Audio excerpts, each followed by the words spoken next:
Hey, Sandra. Hi, Sparkanu. How you doing? Fine.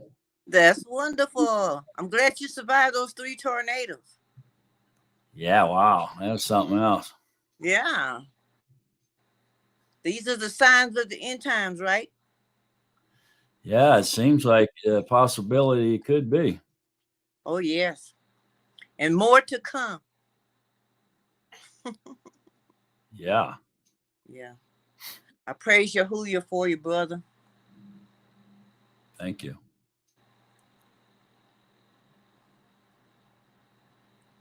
Okay, so I'm going to take a little walk down the hallway here. If you see anybody coming in, just talk to them a little bit, okay, Sandra? I'm going to turn it over to you. Okay? You're muted.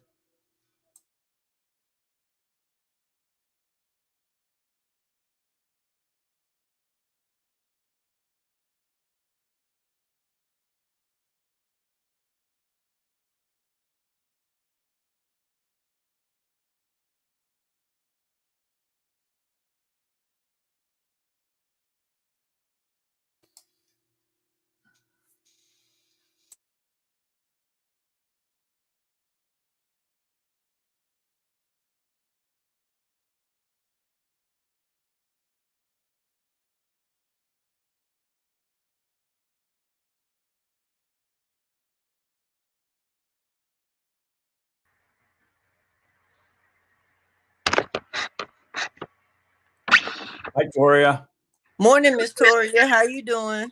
Morning, Shabbat Shalom. Shabbat Shalom. Good to see you.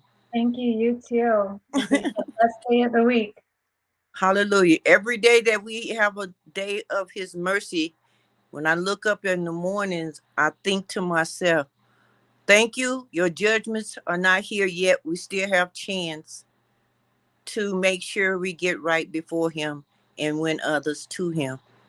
That is so good. I know. That's what I look up. I said, oh, he's not come back yet. We still got a chance.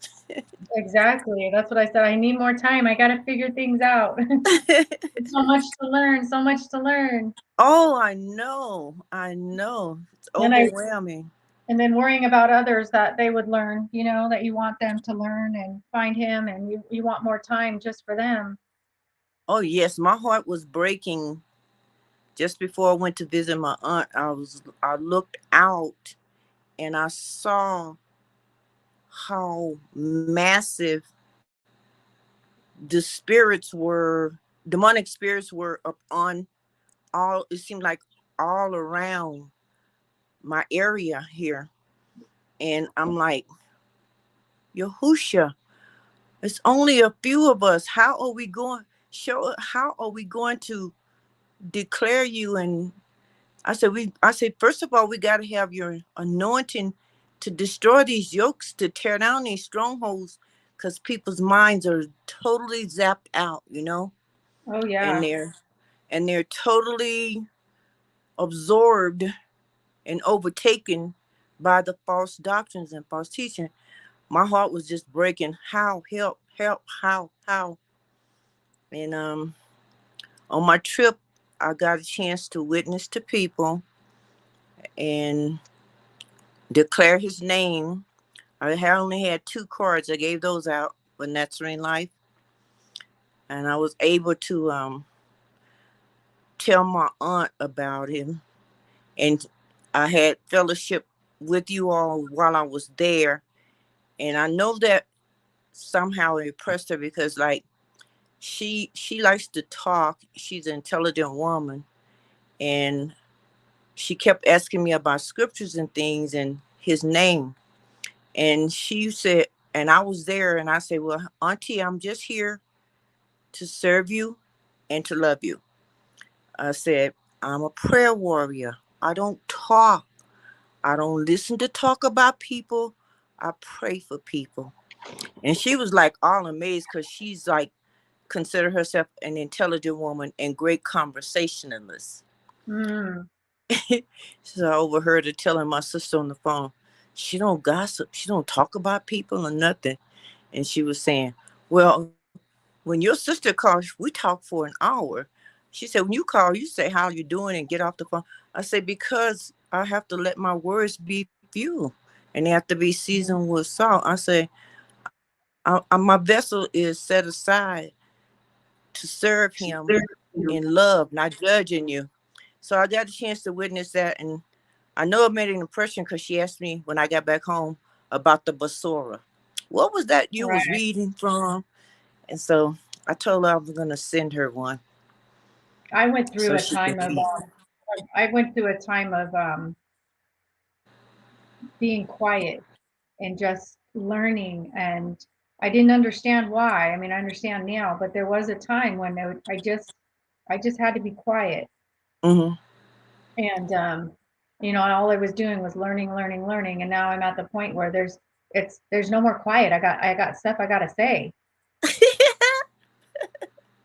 Well, wonderful.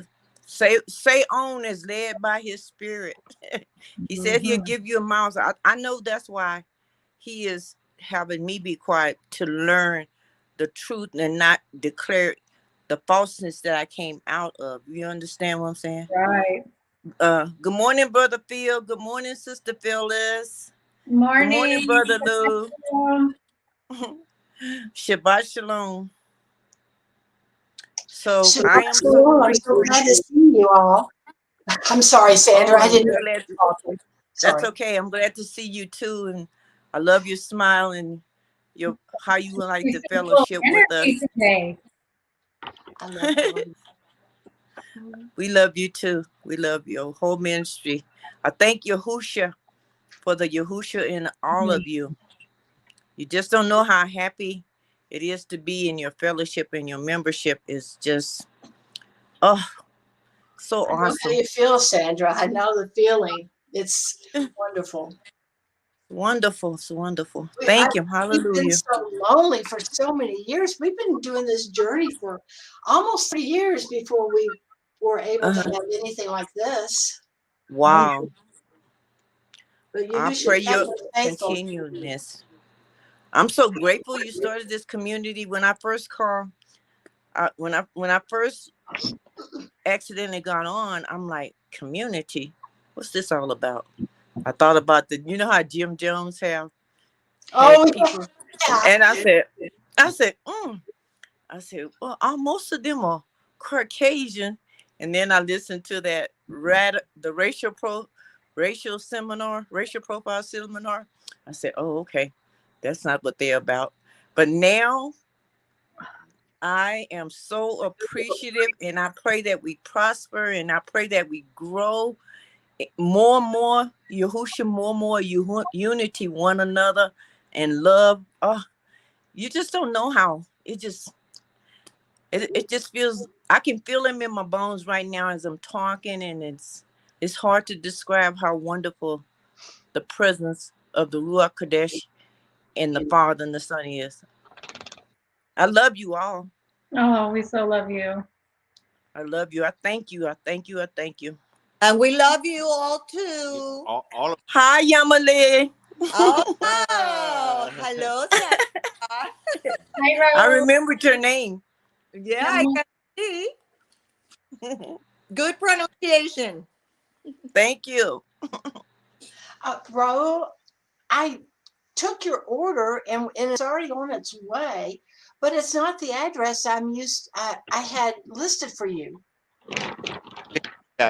In my PayPal, that address comes up and it's right near us, and I haven't bothered changing it. I'm sorry. I'll make sure that I change it. So, but we will get it, Phyllis. Yeah, we'll get it. It's okay. Give it to our neighbor. Yeah. We started talking, and she said that she would be interested in reading it, so we bought it for her. Well, if you send me your address, and I'll correct it in the stamps program, and you won't have to do anything. Okay. We'll mail you. Girl.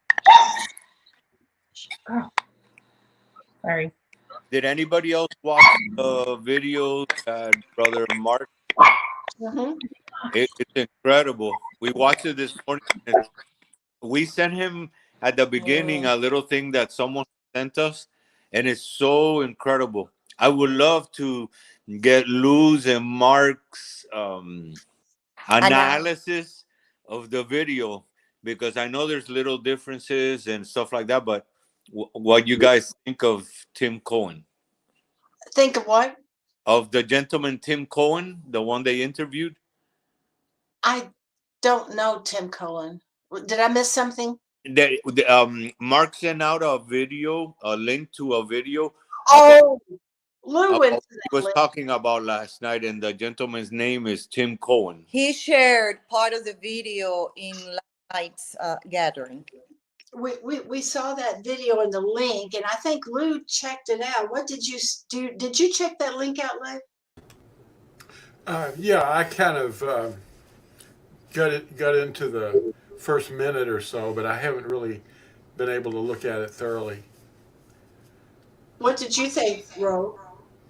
Well, it in some ways it verifies a lot of what we've talked about at Natsarim, but he has a different idea that not the Romans, that it will be Babylon coming back. I can't hear you very clear. I'm sorry. I'm going to go put my hearing aids in. I'll be right back. That it was echoing. I think that's why. Yeah, the guy has it interesting. You know how when we studied the statue of the gold head, the silver chest, and working our way down, but he thinks that the anti-Messiah is King Charles, and that it will come back as the Babylon Empire. You have to see the video to see all the proof that he puts out, thinking that Charles is the anti-Messiah. Is the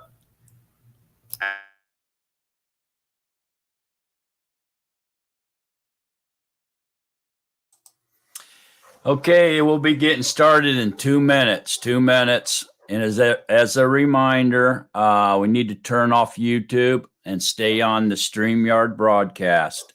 Everybody that's in the StreamYard, and control your mics, please.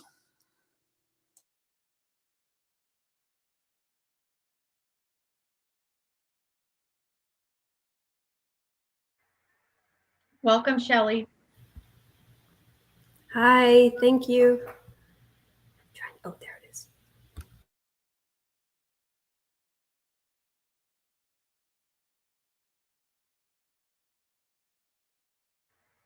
So Raul, just to get back to what we were just saying, that Queen Elizabeth actually did an interview that she said that her lineage, they are the remnants of the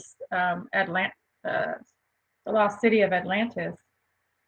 And so they are blue bloods, so we never know.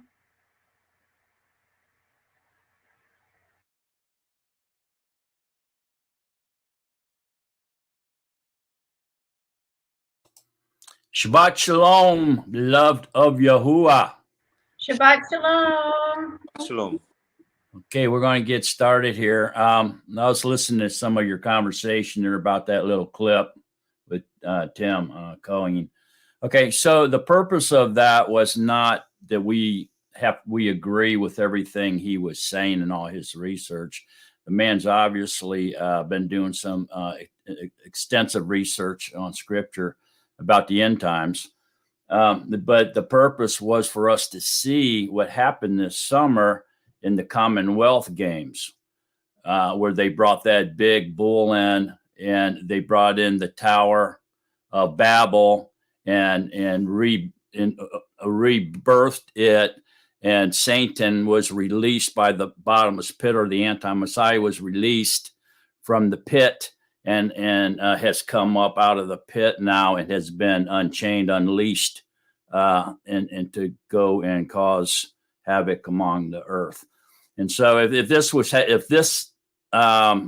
was any type of prelude or any type of suggesting that we just entered into the final 7 years, the first 3.5 being the birth pains, and the last 3.5 being the tribulation years.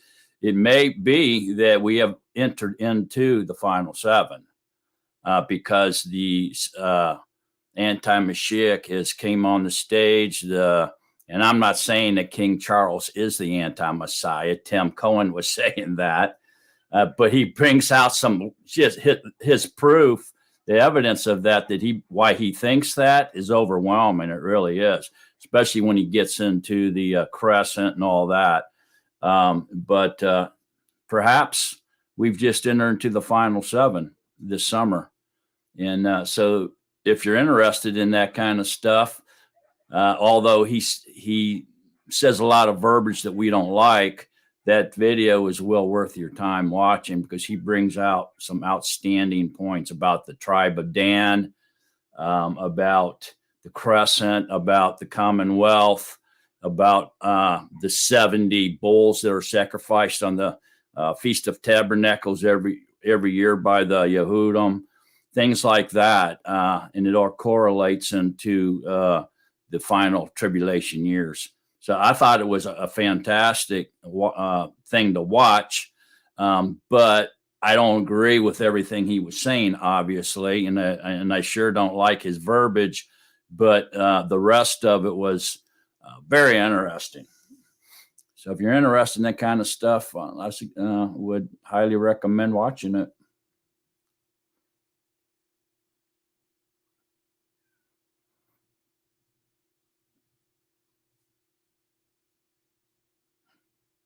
Anybody got any opening remarks or anything they'd like to say or talk about before we get started on today's study?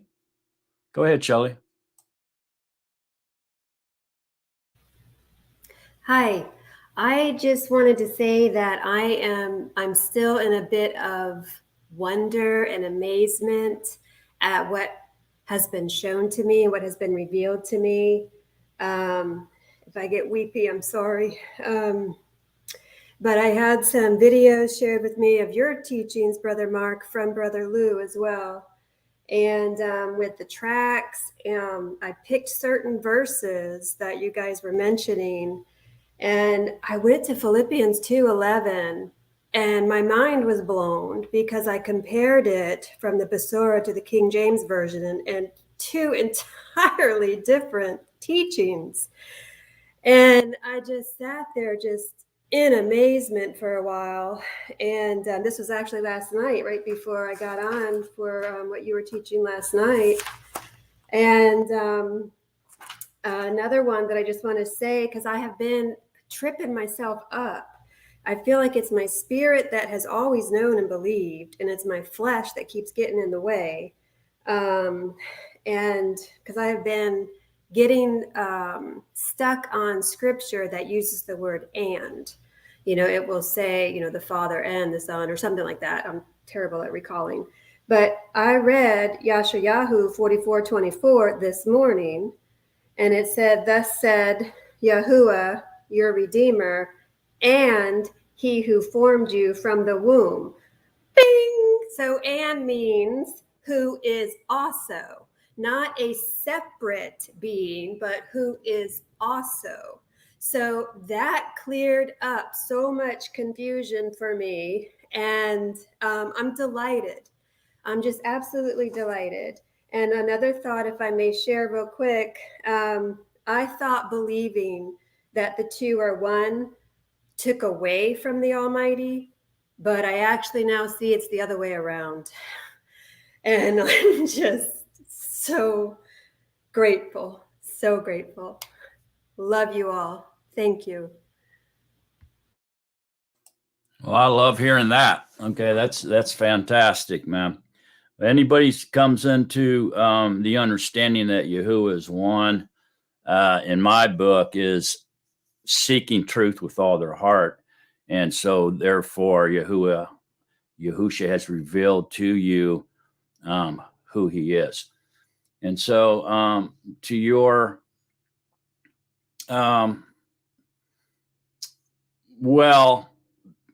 being, your studying, your approach to the scriptures is what we call exegesis.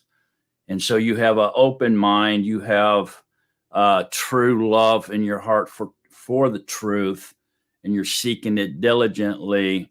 And therefore, Yahuwah is going to reward you with truth more and more and more. And he's going to start feeding it to you more and more and more until you're just eating meat and potatoes and you put the milk down.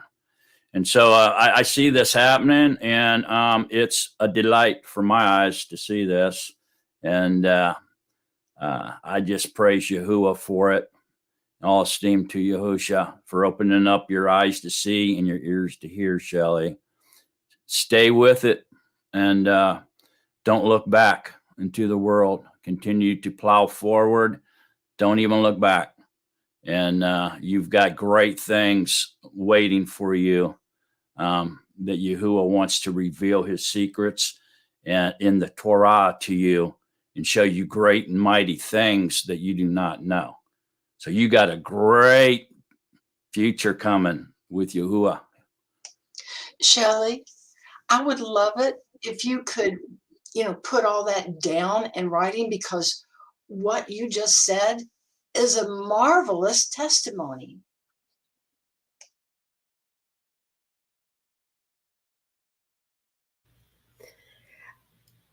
Yahusha moved me to write it down this morning, Phyllis. Thank you. Yes. And what a wonderful foundation to build on now. I'm all esteemed to Yahuwah, but I am so happy for you, Sister Shelley. That's wonderful. All esteem to Yahuwah. Absolutely. And I didn't think that he could become more beautiful, but this, oh my goodness. Everything I see him in, and it's amazing. It's amazing. And I remember, Phyllis, you had actually asked me what was, I forgot the wording. What was, I think, my motivation when I was so stuck. And I think it was the revelation that he gave to me today, that I was wrong to think that it was taken away from him. I was afraid that so much recognition on the Son took away from the Father. And I had to get over that. And he sure did help me. He sure did help me.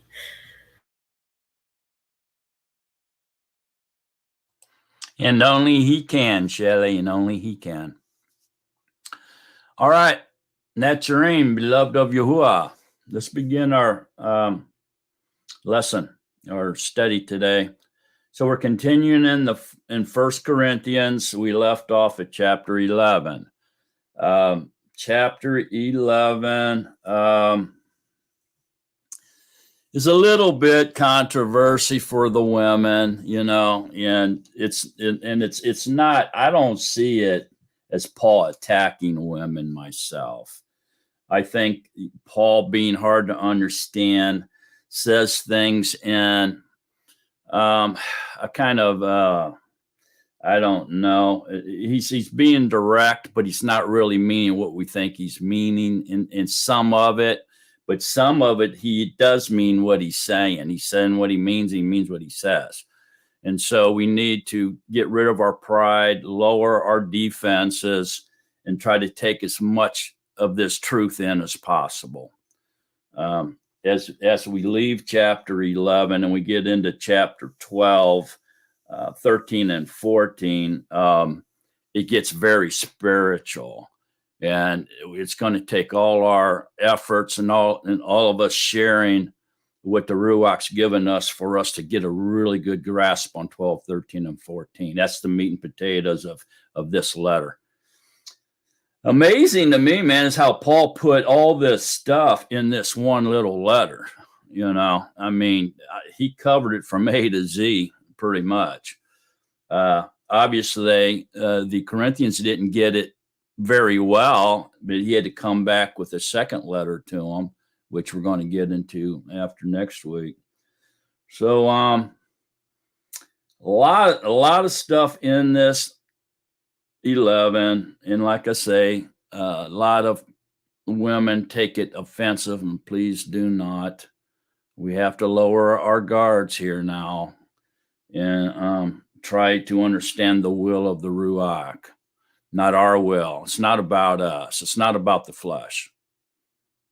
Okay, there's spiritual meaning behind this chapter, and hopefully we all get that instead of getting offended. Okay, all right. So who wants to tackle this one?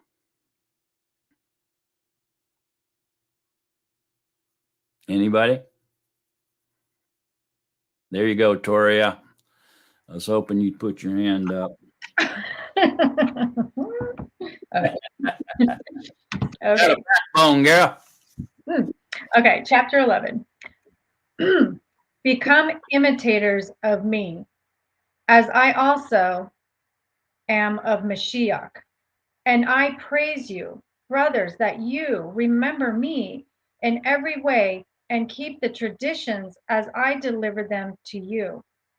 And I wish you to know that the head of every man is the Mashiach, and the head of a Asha is the man, and the head of Mashiach is Yahuwah. Every man praying for prophesying, having his head covered, brings shame to his head. Okay, hang on, Matt. All right. Hang on, Matt. Don't forget to mute your mic so we don't have echoes. Okay, so all right, so this is setting the stage for what we're getting ready to get into, right? There seems to be structure in the family between male and female and Mashiach. So every man praying or prophesying, having his head covered, brings shame to his head. Now, this is speaking of a man. So does this mean that a man having his head covered, should a man wear a scarf on his head or a baseball hat or one of those little caps they wear when they read Torah? No. So basically a man should not, correct? Is this what this is talking about? Nope. What is it talking about? The covering of their head is Yahusha. There you go. So if you do not have the Ruach HaKodesh in you, you should not be teaching others out of the Torah. That's spiritual. So we just got example of the literal and the spiritual. Very good. Who said that, by the way? Was that Toria? Okay. All right. So that sets the precedence of what we're getting ready to get into, folks. So let's go on in that with that mindset and continue on. Go ahead, Toria. Okay. Verse 5. And every Asha praying or prophesying with her head uncovered brings shame to her head, for that is one and the same as if her head were shaved. For if an Asha is not covered, let her also be shorn. But if it is a shame for an Asha to be shorn or shaved, let her be covered. Okay, hang on now. All right, so now we're talking about the Asha. One thing I want to point out here, really, it's extremely interesting, is in every Asha praying or prophesying. All right, does that mean that a woman is allowed to pray and prophesy? So they're allowed to, right? According to that statement right there. How can they be prophesying if they're not allowed? So they must be allowed. So every Asha praying or prophesying with her head uncovered brings shame to her head, for that is one and the same as if her head were shaved. Okay, what are we talking about here, guys? What's happening? Anybody? Go ahead, Toria. Well, I believe there's a couple of things with that. Her husband is her covering, but also her hair is her covering. I believe that's where they talk about whether it be shaved or not, is her covering. But it's not saying you can't cover your head out of respect. That's my answer. Okay. And so I agree with what you just said. So praying or prophesying means women can, in fact, prophesy. That can be reading Torah. And when we're reading pure truth, we're prophesying. Look at how much prophecies in the scriptures of truth. If we're reading that prophecy, are we not prophesying? Yeah, we're an emissary. So a woman can do that, but with her head uncovered, brings shame to her head. So if a woman cuts her hair short, or shaves it, or shorns it, what's shorn? That's like what you do to a sheep, right? When you cut off their wool, but you leave a little bit. Shaven is bald. Okay. So either way, they're not supposed to do it. And I like what you said about the husband being their covering, which is true. The husband can be with her as her covering. So can Yahusha. And so can a woman, even though she has long hair, the long hair can be her covering too, right? That's given to her by Yahuwah as a covering, right? Okay. So can a woman put a hat on or a scarf or a shawl or something over her head while she's praying or prophesying? She allowed to do it? Yeah, she's commanded really to do it. She has to have some kind of covering, whether it be the husband, her long hair, a shawl, whatever it is, she has to be covered before she can pray and prophesy. Go ahead, Toria. This just came to me. Knowing that her husband is her covering, he is also the one who is leading her and teaching her so that she can also prophesy and have understanding as she goes out. So I believe that covering of him being able to share with her is being able to allow her to go out and share with instruction, with Torah. Yes, true. And if he's not with her, then she has to have some other type of head covering, because the last sentence here says, but it is a shame for an Asha to be shorn or shaved.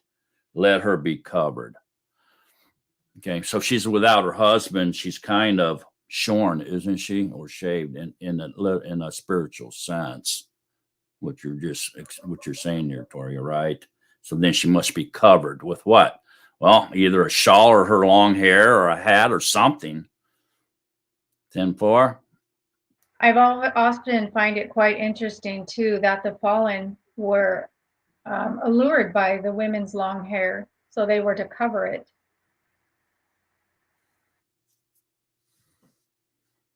True. A Gibson girl here, Rebecca, makes this statement: a covering represents authority. We're going to get into that here shortly. Okay, that's what we're going to that's going to get it clear up for us as well on what that statement she just made means. Okay. All right, let's continue on there kind of slowly, Toria, and we're going to, it's going to continue on this line of thought here. So go ahead.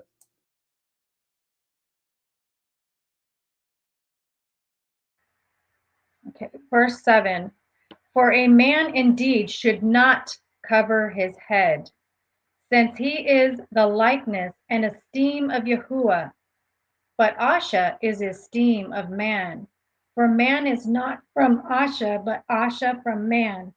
For man also was not created for the Asha, but the Asha for the man. Because of this, the Asha ought to have a symbol of authority on her head. Because of the messengers, however, man is not independent of Asha, nor Asha independent of man in the master. For as the Asha was from the man, Even so, the man also is through the Asha, but all are from Yahuwah. Judge for yourselves. Is it proper for an Asha to pray to Yahuwah with her head uncovered? Okay, hold on right there. All right. So this kind of went through it and hit all the vital points. So it's definitely bad for a man to pray or prophesy with his head covered. So that's pretty plain and clear. Okay, so the woman, because he's in the likeness and esteem of Yahuwah, but the Asher esteem of the man. For a man is not from the Asher, but the Asher from the man. For a man who was not, man was not created for the Asher, but Asher for a man. Because of this, the Asher ought to have a symbol of authority. And we're going to talk a little bit about what Rebecca was saying here. Okay, because of this, the Asha ought to have a symbol of authority on her head because of the messengers. So what does that mean, because of the messengers? What's the messengers got to do with it? The messengers are assigned to watch a woman to make sure she doesn't cut off her symbol of authority, her long hair. And if you do, you have to cover it before you're allowed to pray or prophesy again, or perhaps it may be a sin. And the messengers are going to go tell Yahuwah she cut her hair. So there must be a messenger assigned to this task of watching over the woman's symbol of authority, which is her long hair. Okay, now we spoke a little bit about the symbol of authority being long hair or a veil or a shawl or her being covered by her husband's authority. And since they're one, his authority becomes her authority.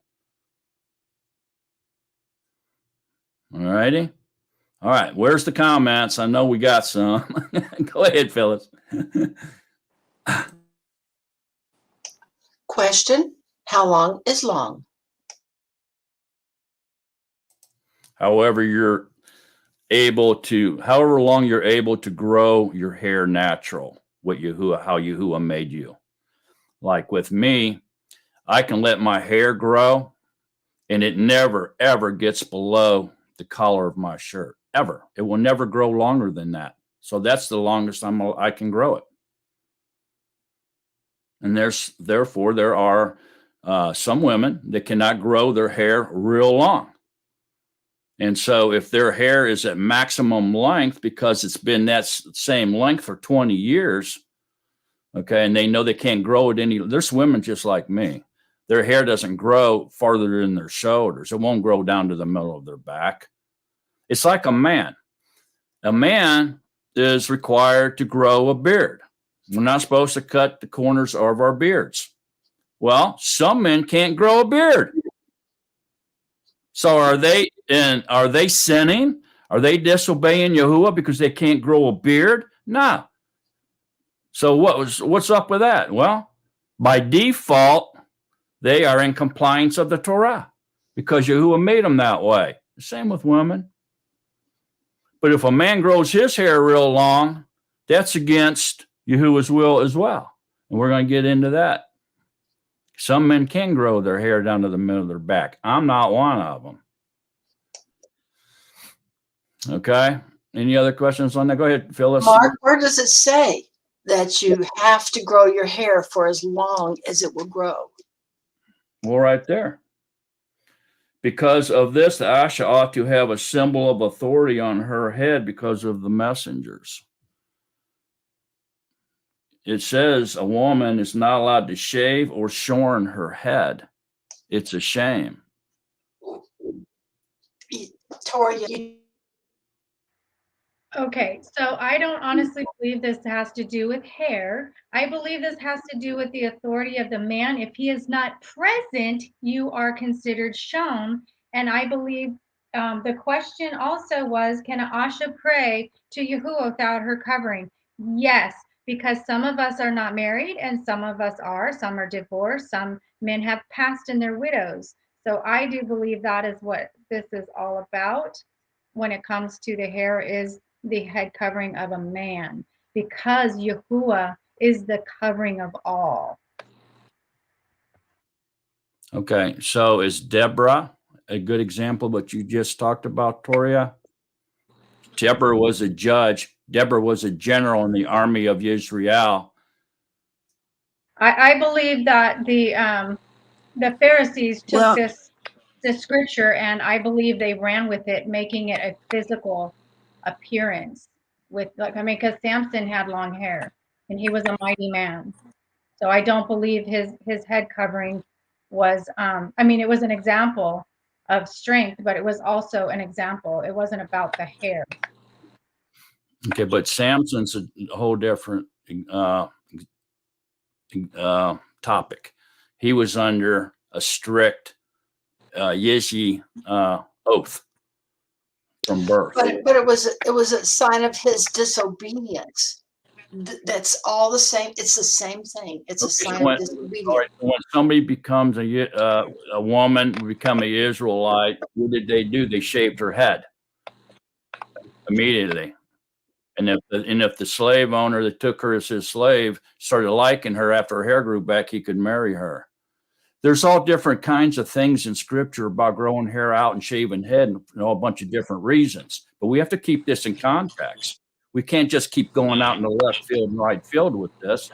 We have to remain in context with Paul saying here in chapter 11.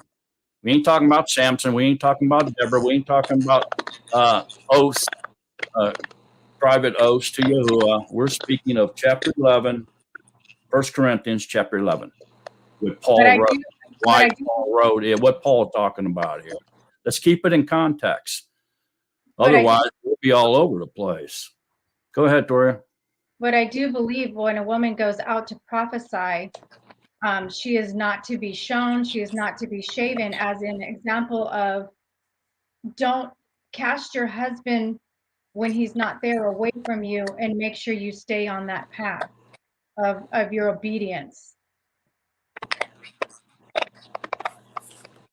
Okay, and let's go back and read verse 5. And every Asher praying or prophesying with her head uncovered brings shame to her head, for that is one and the same as if her head were shaved.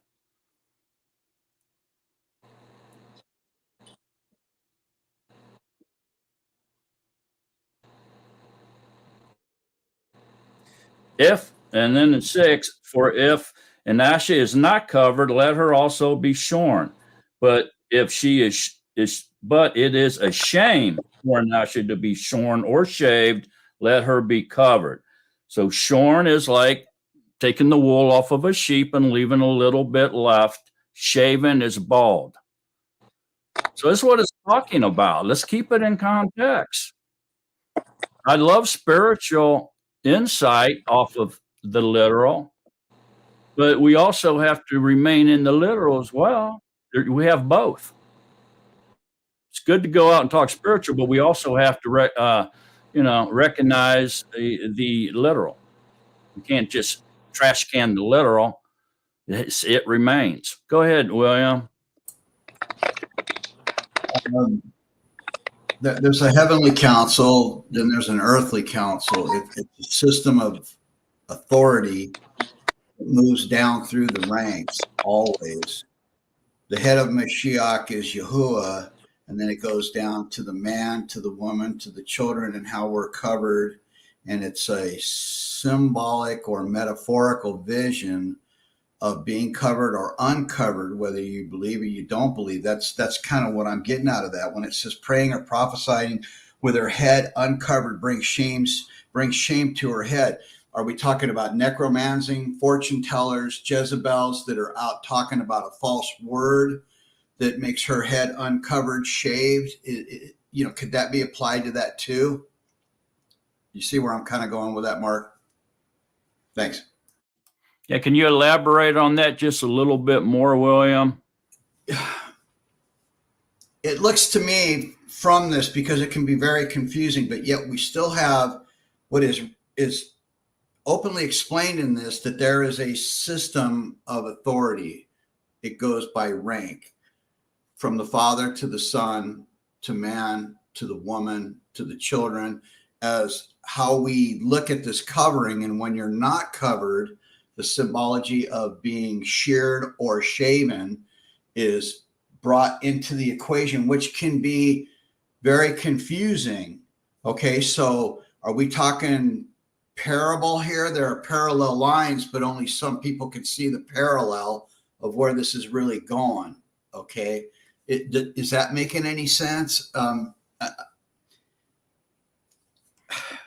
Yeah, what I'm seeing, what you're saying, is that it's like a father, a mother, and a child.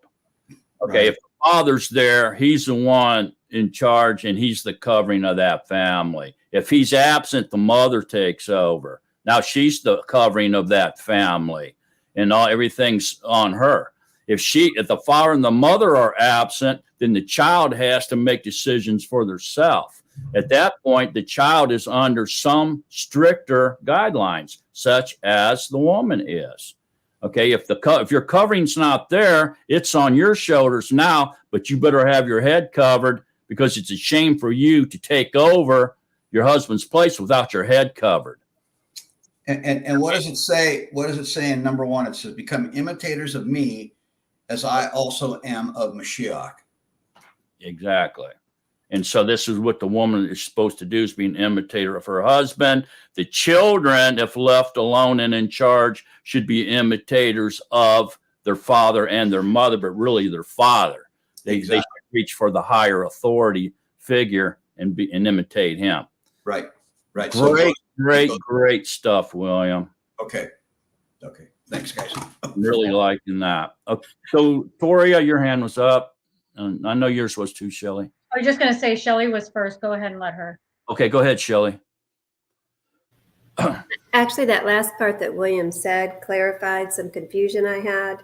But also, I guess, just on a basic level, going back to what Toria had said initially about the woman's hair being attractive or something, I was kind of reading it that way too, that, if you are a woman and you are going to pray or prophecy, you don't want to bring attention to yourself. And I kind of thought that about the shaved head also, that, that would bring attention, if you saw a woman with her head shaved.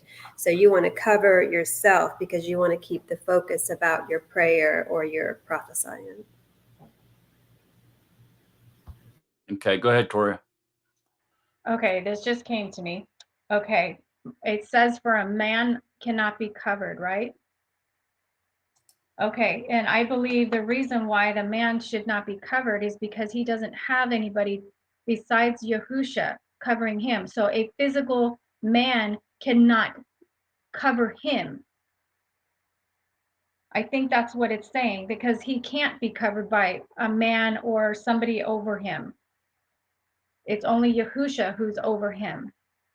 So that's why he doesn't cover his head, because it would be another man covering his head.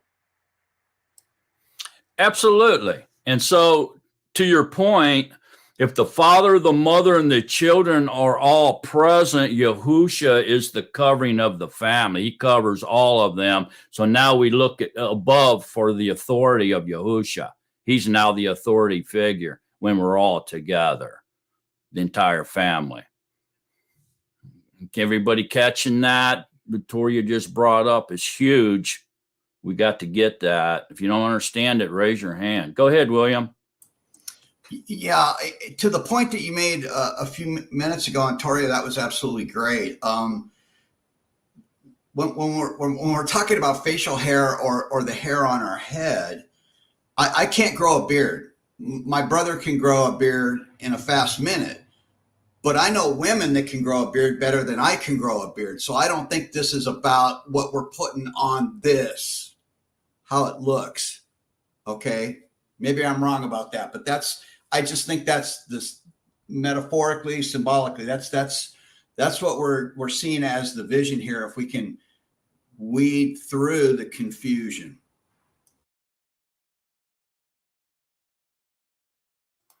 Go ahead, Toria. I was just going to read what Rick Parrish. He said, women in service in the pagan temples and their heads shaved. It marked them as pagan temple prostitutes. So that would be, I guess, the physical. Also, Gibson Girl says, Rebecca says, what does the head represent? The thoughts of the person in their mind, what they're thinking, and the beliefs of the person. She also says the ultimate respect towards Yahuwah as the head of all. And then she says, in the perfect structure of a family, then there is this line of authority. Yahuwah looks at the heart, not the outer appearance.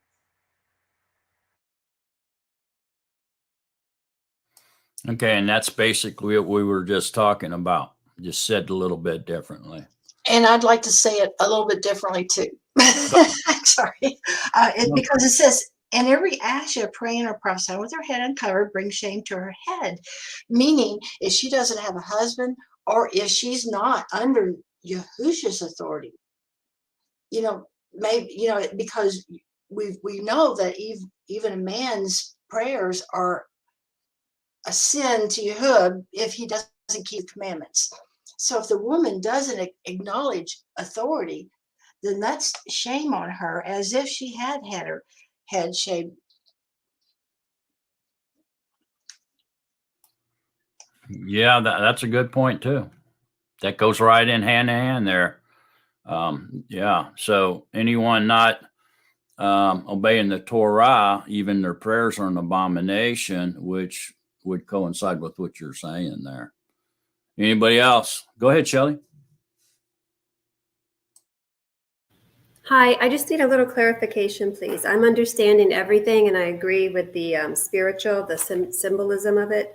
But if an Asha is not covered, not buried, which is me, let her also be shorn. I don't know what that means. What verse is that, Shelley? 6:11:6. For if an Asha is not covered, and that's what Phyllis was just saying, if she doesn't have a husband, we'll just say, let her also be shorn. Or Yahusha. She might not have Yahusha either. She could be an unbeliever. So she's not covered by Yahusha. She's not covered, but she doesn't have a husband. She's all alone.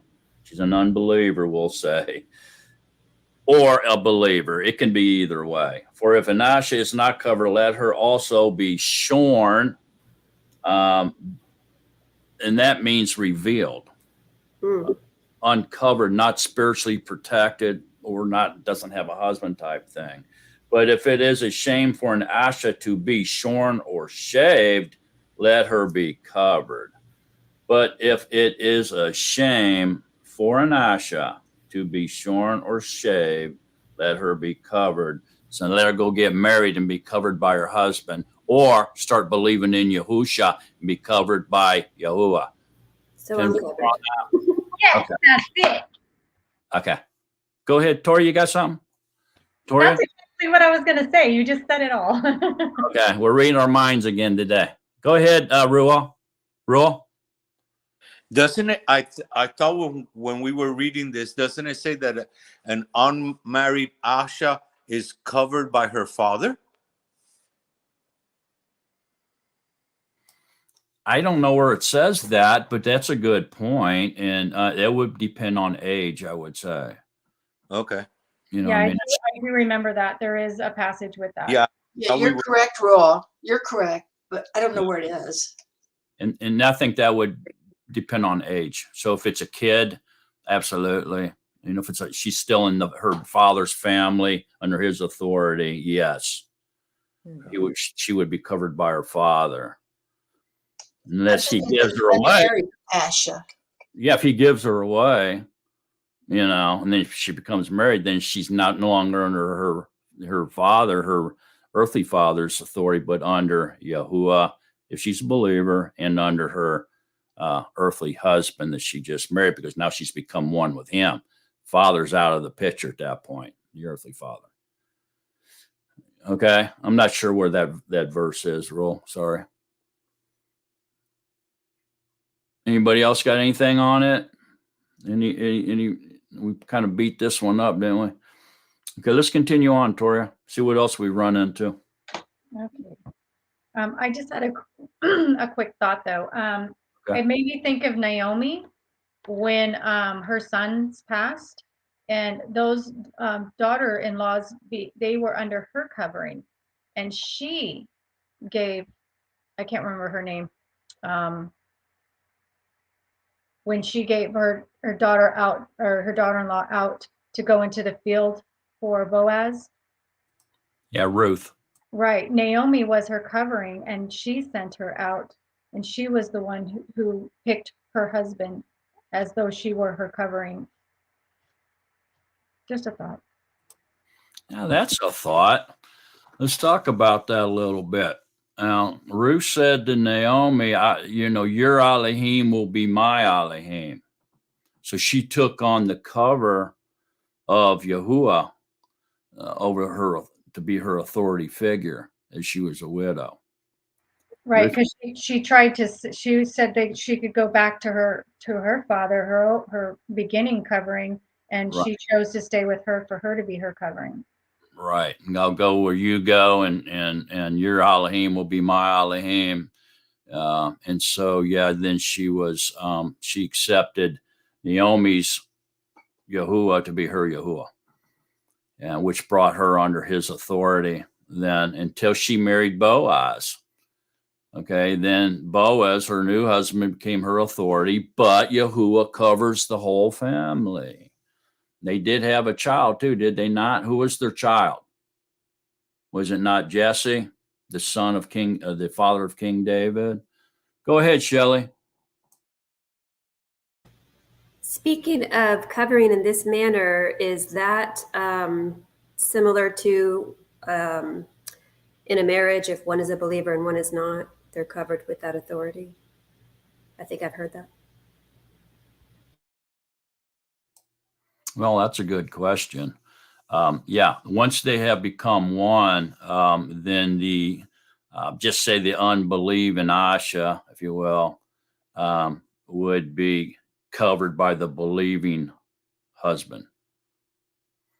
He would cover her. Otherwise, their children would be unclean, is what Scripture tells us. Anybody else? We ready to move on now? Okay, let's go, Tori. Okay, I believe we are on 13. Judge for yourselves. Is it proper for an Asha to pray to Yahuwah with her head uncovered? We've all said yes. Does not convention itself teach you that if a man indeed has long hair, it is a disrespect to him? And if an Asha has long hair, it is an esteem to her, because the long hair has been given to her over against a veil. If, however, anyone seems to be contentious, we do not have such a habit, nor do the assemblies of Yahuwah. All right, we have to stop there. That's a ton of stuff just said, right? And so we find out that it's by nature, convention itself teaches that a man, indeed, if he has long hair, it's disrespectful to him. And looking at creation, we should be able to figure that out. And if an Asha has long hair, it is esteem to her. It's her esteem. It's her covering, because the long hair has been given to her over against a veil. Better if so, she has long hair. It's better than her wearing a veil to cover herself, or a shawl or something. Okay. But then he comes right at us with this really weird thing. He says, if, however, anyone seems to be contentious, which is basically an argument, wants to make a heated argument out of it, or wants to quarrel, a real heavy quarreling, contentious. We do not have such a habit, nor do the assemblies of Yahuwah. What in the world does that mean? Anybody? Go ahead, William. just an idea, okay? If, however, anyone seems to be, no, wait. Go back up to 14. Does not convention itself teach you that if a man indeed has long hair, it's a disrespect to him? The word convention implies or could imply a large group of people. So maybe the moral majority thought process of a large group of people in which that ideology is brought about and then believed upon by other people. And then where it says that we do not have such a habit, nor do the assemblies of Yahuwah, kind of breaks that thought process and it puts it back on the Messiah of where our thoughts should be, instead of a big group or the idea of convention itself teaches, or maybe the worldly point of view teaches that's how we're supposed to think about that, instead of going to what he says that nor do the assemblies of Yahuwah. They don't walk that walk or think that way. If you can kind of see where I'm going with that, I'll let that go. Yeah, and that's very intriguing, William. So I'm glad you brought that up. So, is Paul then telling us in verse 16 that it's okay for a man to grow hair and for a woman to cut her hair off? Is that what Paul's telling us? First of all, does Paul have the authority to change the Torah of Yahuwah? No, he does not. So has Paul got some weird thing he's saying here that's not making any sense because of the way he's saying it? Or is it he in fact telling us, if anyone wants to argue about it, we do not have such a habit? Habit of what? Nor do the assemblies of Yahuwah. So why is he separating himself from the assemblies of Yahuwah? It's almost like he's dividing himself away from it. We do not have such a habit. I don't know what habit's supposed to mean. Nor do the assemblies of Yahuwah, nor do they. They don't either. So he's separating himself from the assemblies? Paul's acting weird here. He's saying weird stuff. Go ahead, Toria. No, I think he's separating himself from the others because it says does not convention, like William said. Instead of the word convention, you put others or groups. Does not others or other groups itself teach you that if a man indeed has long hair and just it is a disrespect? He's saying that others, these groups, other people, just that they're saying this. So he's separating himself from these others and saying, no, not here. We're not going to have that disagreement or argument because it's about Yahuwah. We're not part of that worldly stuff. Like something that's culturally accepted? Is that what you're meaning, Toria? Yes. Okay.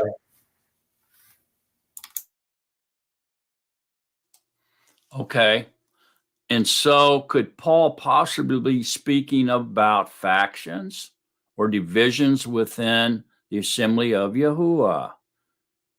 Is that a possibility other than what the world thinks?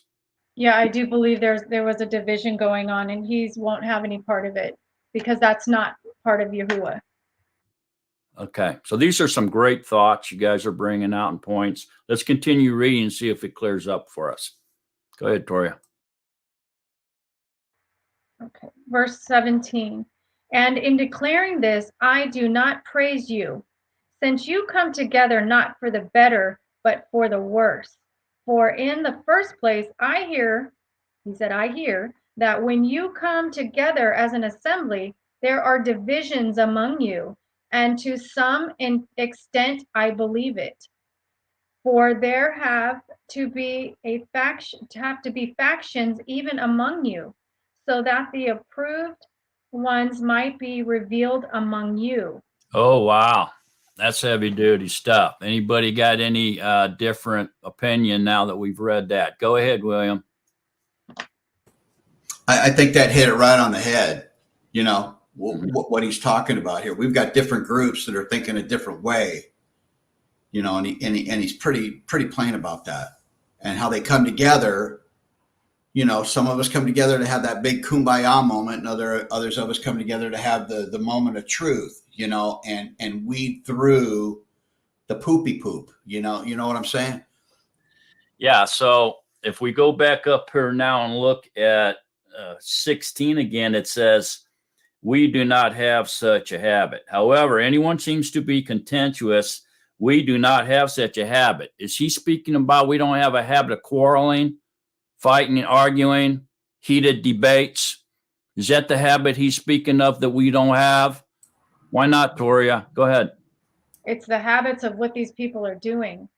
Just like the world is doing Christmas, they're doing these holidays. Well, I think it's okay. Those are habits. Division, The world is division. Yeah. Okay, Creates but he division. says in context here now, if, however, anyone seems to be contentious, we do not have such a habit, nor do the assemblies of Yahuwah. Does this mean that we don't have the habit of debating each other, quarreling with each other, fighting with each other, dividing against each other, creating factions against each other? Is this what Paul's talking about? Or is he talking about believing if a woman's hair should be short and a man's hair long? Go, William. Since you came together not for the better, but for the worse. Okay, he's already telling them right there. They're not there to come together to be one-minded in Yahuwah. There's, as it explains there are divisions among you. So they weren't there. There were those wolves in sheep clothing that were there that were causing that strife and contention in the body. And yeah, they're debating it and they're having that conversation, but they're ultimately coming to a decision that's based on something that's not, it's not right. Now we're getting somewhere. Okay, let's look at 19. For there have to be factions. So that why is this happening? Why are these divisions exist? These quarreling, these divisions, these disagreements, different opinions. There has to be factions even among you. So, and here's the reason, so that the approved ones, the beloved, the approved ones, the bride, might be revealed among you, and you're going to be revealed as spies. You know, you're not in the body because you're quarreling over something that's in the Torah. Are we getting it? Anybody got anything to say about that? Go ahead, Tor. the wheat and the tares.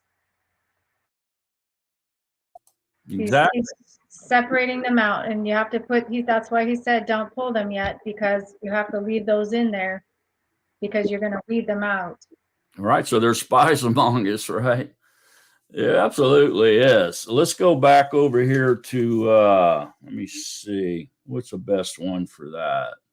It'd be, let's look back here again at First John 2, everybody. First John 2, verse 17 through 21.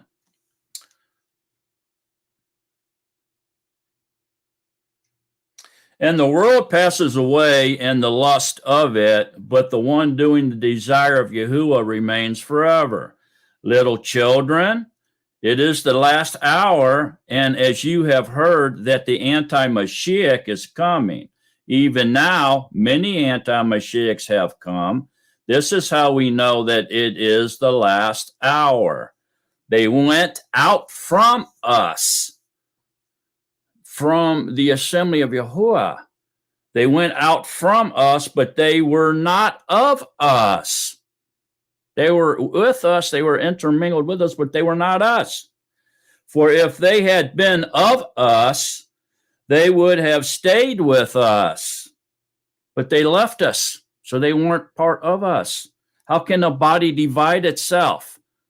How can a kingdom or house be divided and stand? It cannot. So they were not of us. They would have stayed with us, but in order that it might be made manifest that none of them were us. Were of us. There it is, man. Okay, now does anybody got anything else to contribute to that? Ruel, go ahead. Could this be like the beginning of the circus? How they started getting away from the true word? Yes, sir. It definitely is a beginning of divisions for sure. Okay, what do we have? We only have two choices. We have Yahuwah and we have Satan. Okay, can Satan divide himself with all these different denominations? No, it doesn't matter. If they're not with Yahuwah, they're with Satan. I don't care what they call themselves. The only other option they have. If they're with Yahuwah, then they're with us, and they stay among us. They stay together as one. That's of Yahuwah. Everything else is of the devil. The devil cannot divide himself. We're going to get more into that here in just in a moment. I'm not going to jump the gun on that. But Yami, Arul, you're taking us into the heat of the matter, okay? And we're going to get there here real quick. Anybody else? All right, let's continue on then. Okay. Verse 20. So when you come together in one place, it is not to eat the master's supper. For when you eat, each one takes his own supper first, and one is hungry and another is drunk. Have you not houses to eat and drink in? Or do you despise the assembly of Yahuwah and shame those who have not? What shall I say to you? Shall I praise you in this? I do not praise, for I received from the Master that which I also delivered to you, that the Master Yahusha, in the Lila in which he was delivered up, took bread, and having given thanks, he broke it and said, "Take it, this is my body, which is broken for you. Do this in remembrance of me." In the same way, also the cup after supper, saying, "This cup is the renewed covenant in my blood. As often as you drink it, do this in remembrance of me. For as often as you eat this bread and drink this cup, you proclaim the death of the Master until he comes. So that whoever should eat this bread or drink this cup of the Master unworthily shall be guilty of the body and blood of the Master. But let a man examine himself, and so let him eat of that bread and drink that of the cup. For the one who is eating and drinking unworthily eats and drinks judgment to himself, not discerning the body of the Master. Because of this, are weak and sick among you, and many sleep. All right, let's stop right there. Okay, I think most of the Natsarim understand this. It's obviously speaking about the Last Supper where he passed around the cup and broke bread, okay, right before his execution. And so he was saying that, if you don't eat my flesh and drink my blood, you don't want to have any part in the reign of Yahuwah. Right? Remember all that? And so this is where this is. He's speaking of they were doing this incorrectly, this Corinthians. And so what they were doing was when they were assembling to eat his flesh and drink his blood, to take the bread and the wine, which the wine is the cup of the renewed covenant, right? They were going into this meeting place. Could have been someone's home, could have been a building, could have been outdoor somewhere, wherever it was that they were meeting. They would all get there, and then these certain people, which I think are the ones that are not of them, would be my guesstimate, but I might be wrong on that. But anyway, they were taking and bringing food with them, and sitting down and gorging and eating, being gluttons and eating and drinking in front of people that were so poor they probably haven't ate for days. And they were saying, oh, we're eating the flesh and drinking the blood of Yahusha. And they were being gluttons. So they were doing it like totally wrong. They didn't even understand what they were doing. They thought they were just supposed to be feasting.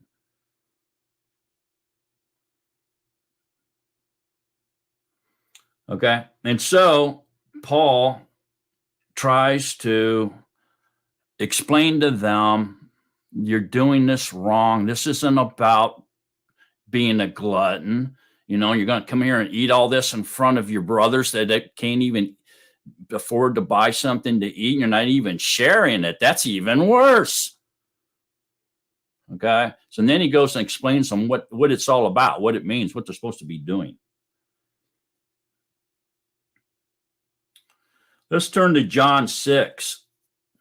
Go to John 6.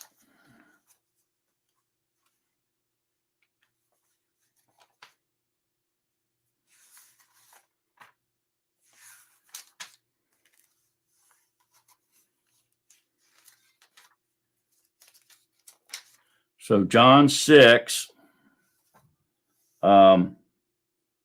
53.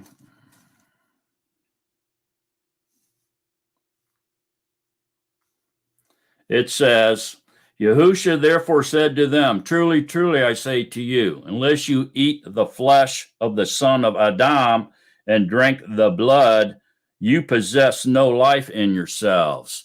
For he who eats my flesh and drinks my blood possesses everlasting life, and I shall raise him in the last yom. For my flesh is truly food, and my blood is truly drink. He who eats my flesh and drinks my blood stays in me, and I in him. As the living Father sent me, and I live because of the Father, so he who feeds on me shall live because of me. This is the bread which came down from out of the Shemaim, or heaven, not as your fathers ate the manna and died. He who eats this bread shall live forever.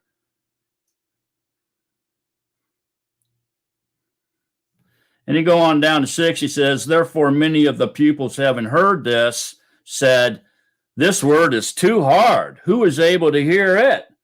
But Yahusha, knowing within himself that his pupils were grumbling about this, said to them, does this make you stumble? And if you go down to 56, it says, or 66 says, from then on, many of his pupils withdrew. They left and were not walking with him anymore, because they didn't understand that there were spiritual matters outside of the literal. So what were they thinking? He's telling us to eat him. He wants us to kill him and eat him and drink his blood. He's teaching us cannibalism. It was too hard for them to get because their minds couldn't go into the spiritual realm where truth and love resides. Okay. So what was Yahusha saying there to them? All he was saying was, I'm going to come into you. I'm going to indwell you. Take me in like you do food and wine. And I will come into you and I will provide everything for you that you need. I will be nutrition to your body, to your being, same as bread and wine is. That's what he was really saying, wasn't it? He wasn't telling them to kill him and eat him and drink his blood. So all these people left and never come back. Why? Well, they left from among us, but they were not us. That's why they couldn't understand what Yahusha's words meant. Anybody else got anything to say on this, or anybody any questions about this? What they call this consummation is what Christianity calls it. Go ahead, Toria. Consummation or whatever it is. I just had a thought about the gluttons who were just overeating and whatever, and there was others who didn't have it. To me, it seems as though that They were just taking in all his teaching, all his words, and they weren't sharing it with those there who didn't have any understanding at all. And that's what I call spiritual insight. Very good, Toria. Go ahead, Phyllis. I see a relationship between the passage you read about the people that left him because they weren't from them. They were among them, but not of them. Because that also, maybe they were following him around because of the miracles he did. And in this case, the people that are coming to these gatherings are only coming to eat or something. And I was wanted to ask you, Mark, how often were they coming together in this passage in Corinthians?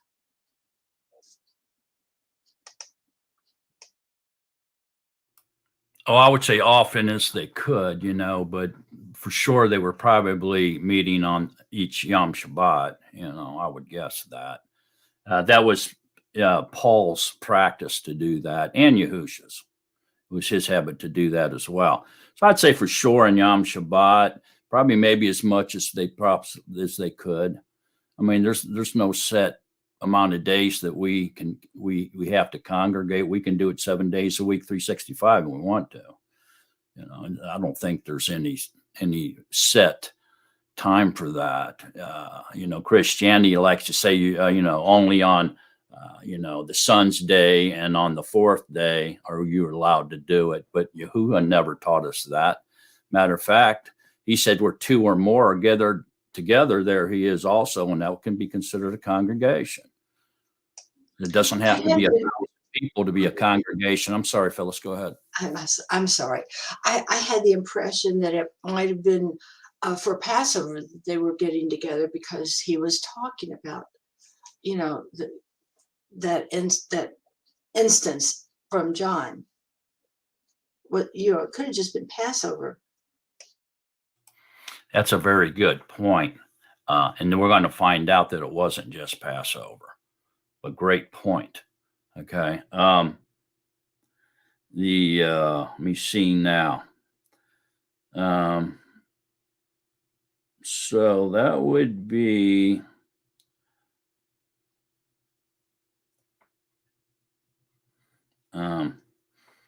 well, the part of them taking bread and drinking wine was the Last Supper, and we all know that's in Luke 22 and Mark 14 and places like that. To take this as my body, which is broken for you, do this in remembrance of me. So he's quoting those passages to try to get these people to understand what's going on, But as we read, we're going to find some other stuff out. But along the lines of what Phyllis was just bringing up. But amazingly to me too here, man, is the very last verse 30 there. It says, because of this, many are weak and sick among you, and many sleep or die. That's amazing stuff, man. Because they're doing this unworthily. Okay. And they're not in the body. They're not in the new covenant, renewed covenant. They're not in the one body. They're unworthy to do this if they're in the mind of the flesh.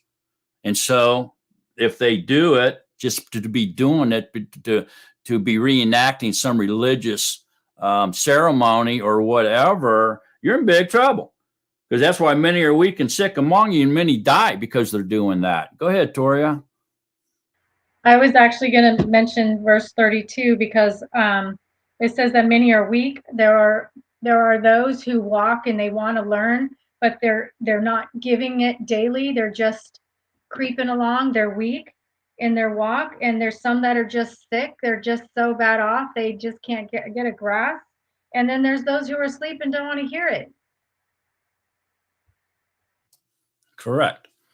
And to get back to what Phyllis was saying here, if we look back at 25, in the same way, also the cup after supper, saying, this cup is the renewed covenant in my blood, is that as often as you drink it, do this in remembrance of me.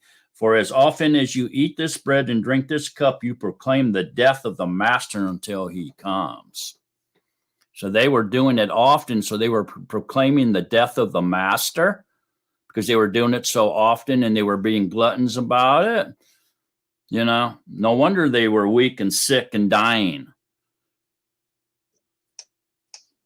But also, see, Mark, also in Passover, no one unworthy is supposed to take the Passover, and that's what made me relate to that.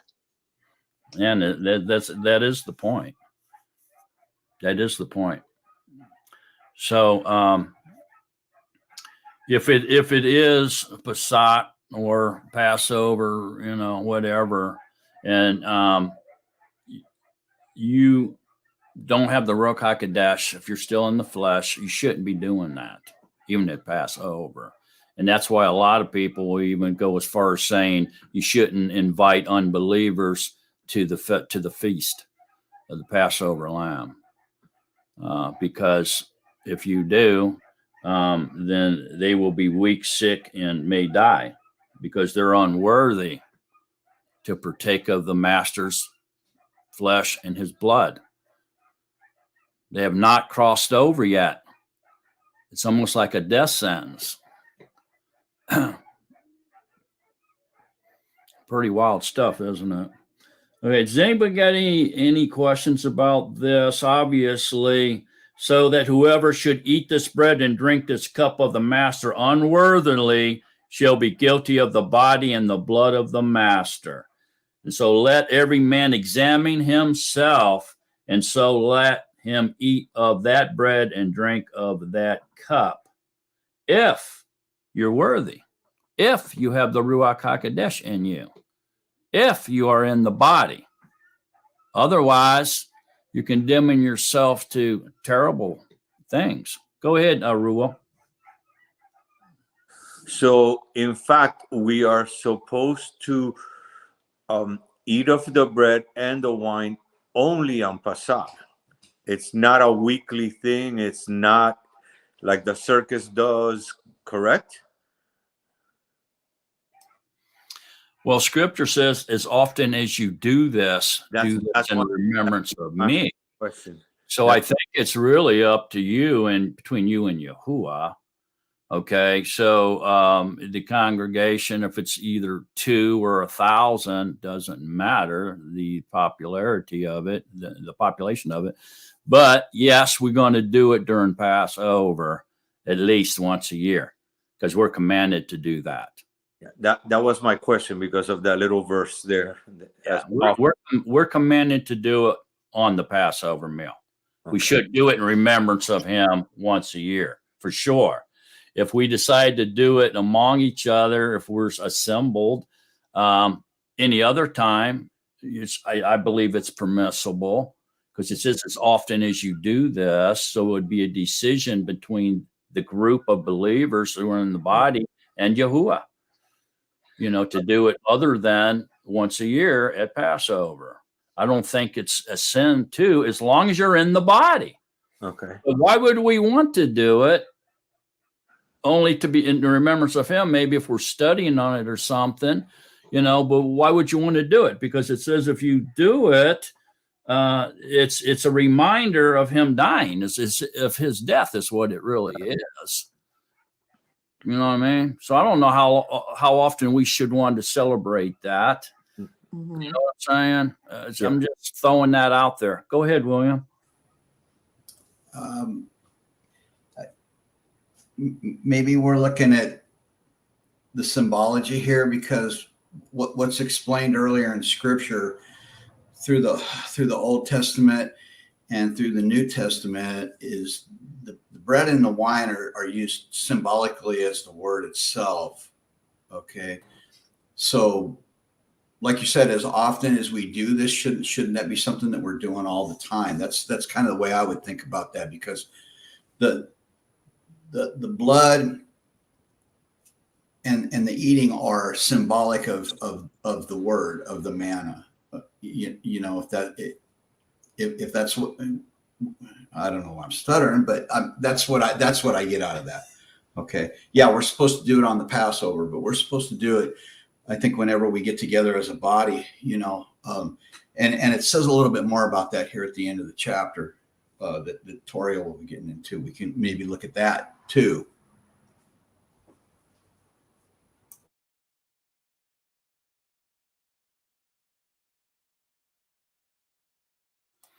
Yeah, like I said, man, I think it's between the congregation and the body members that are together, have assembled together in Yahuwah.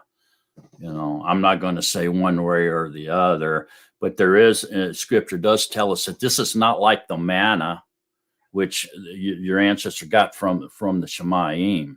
It's not like that. The manna they ate and died. It's not like that. This is different. This is the renewed covenant, his flesh and his blood. So there's a distinction between the manna from heaven, which they ate and died, and the flesh and blood of Yahushua, which if you eat it, you live forever. You never die. There's a distinction there. We have to see that. But as far as how often we do it, I'm too scared to even say that you're not allowed to do it more than once. Who am I to say that? Go ahead, Toria. I just had a thought about the bread and the wine, or the blood and the wine. I'm sorry, the blood and the bread. I kind of have a different twist on that. My thought was the blood, his blood sacrificed for us, our head covering, like the doorposts. It was the covering protection for us. You stay in him daily. You do this in remembrance of me. Also, the bread is the Torah, the teaching, our obedience.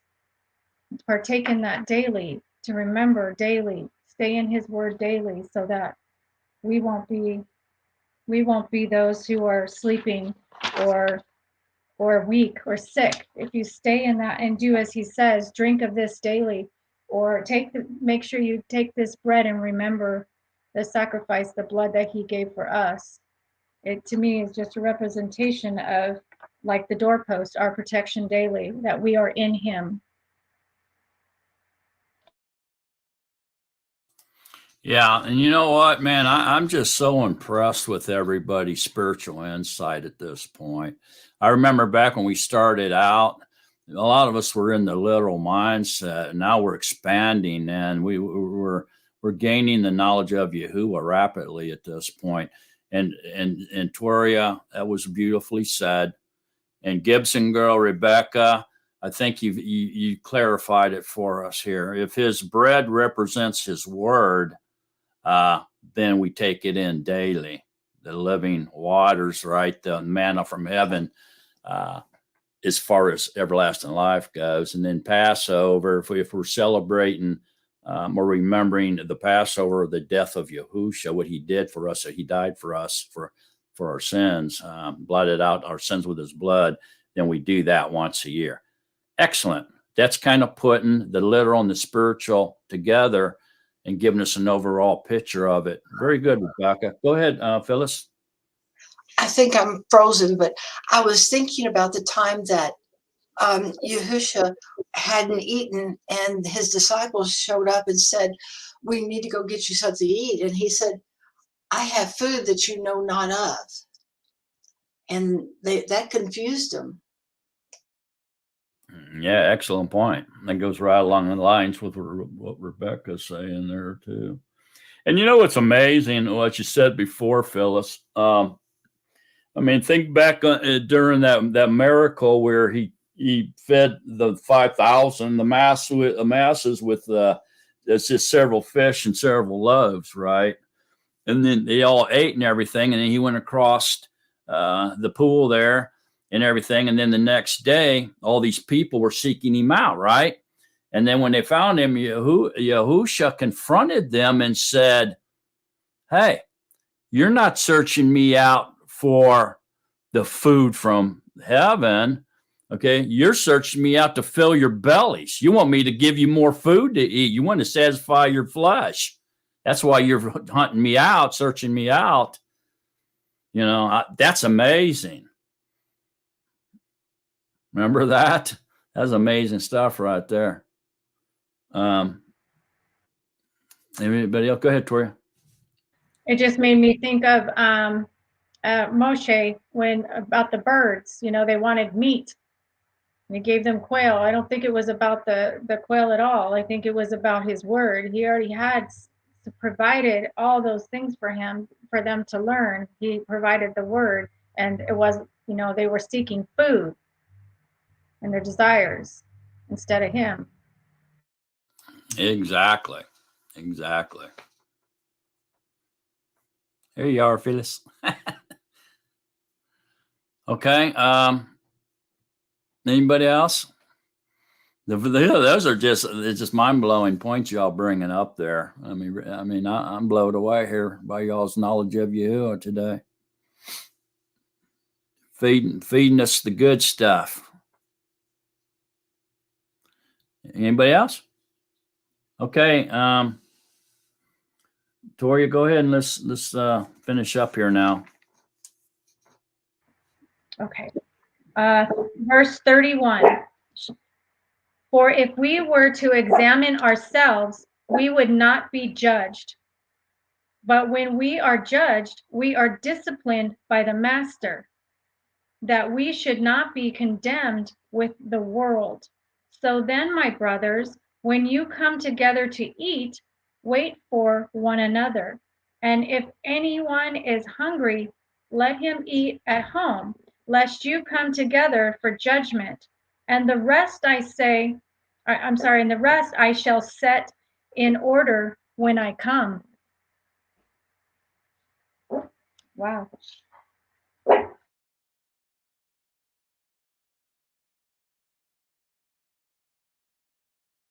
That was the end of the chapter. I was muted. So we all know that Yahusha's already come back. He comes back in the form of the Comforter, the Ruach HaKodesh. Okay, so we're not waiting on him. He's here. He's in us. We know him. Okay, and so they didn't understand what he was saying, obviously, back then, but we do. We understand this now. And so does anybody, if anyone is hungry, let him eat at home. Paul is distinguishing now. You know, this isn't a festival, what you're doing. This is something different. Okay.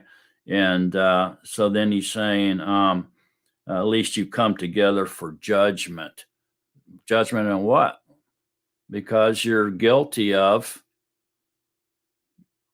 killing Yahusha.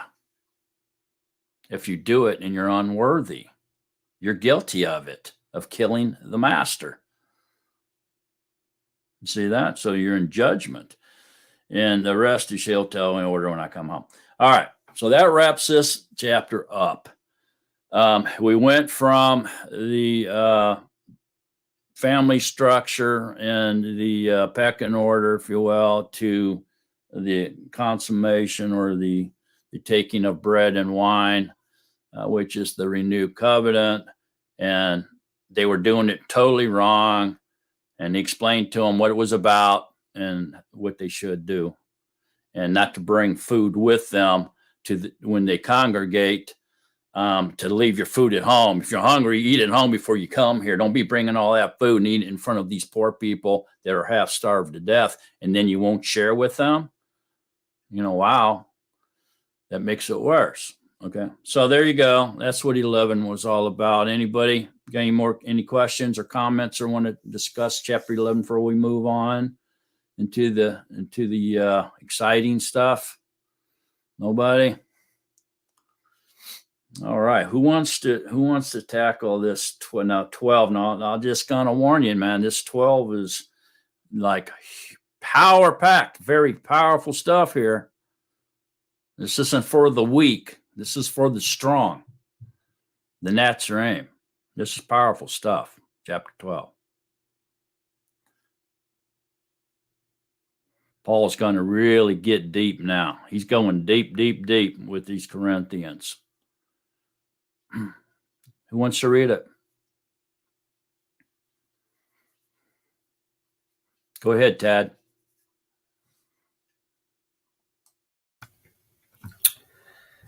And concerning Ruach-like gifts, brothers, I do not wish you to be ignorant.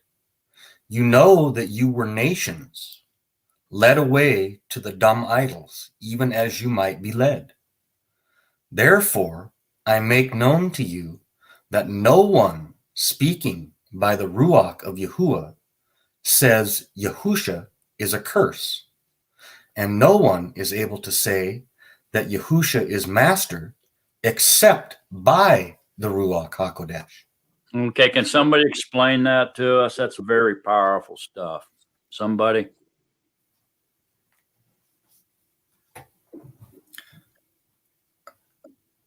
I think he's saying unless you have the Ruach in you, that you're not able to proclaim that Yahusha is Yahuwah, or that he even, is the word. So it's almost like if you don't have the Ruach, you cannot accept that Yahusha was a curse for us. Was Yahusha cursed because he hung on a tree? Anybody? It says something about being cursed if you're hung on a tree, but I don't know where it's at. And then if you were hung on the tree, you hung me on a tree, they were cursed of Yahuwah, but they had to be taken down before nightfall, or they would be annihilated. They'd be lost. Their being, all of their body hung on that tree. That sounds correct. Okay.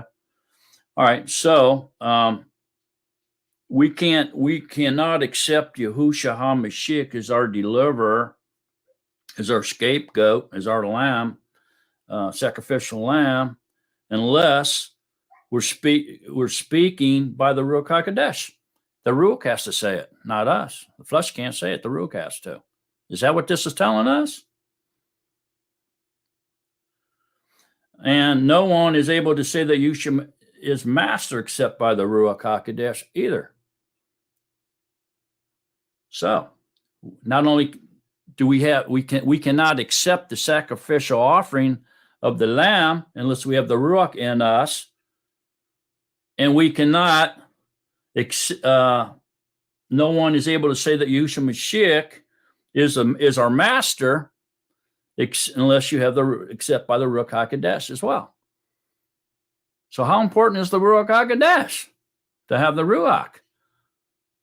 Does it become vital to have the Ruach? Anybody got any thoughts on this? Go ahead, Toria. I was just rereading verse 2. You know that you were nations. He's telling us that we were, and we were led away to the dumb idols and the worldly things. But because through the Ruach that our minds have been open, and we have the knowledge now that he has given us, we would never curse Yahusha. We would never do those things because he's given it to us through the Ruach, and that is a gift in itself.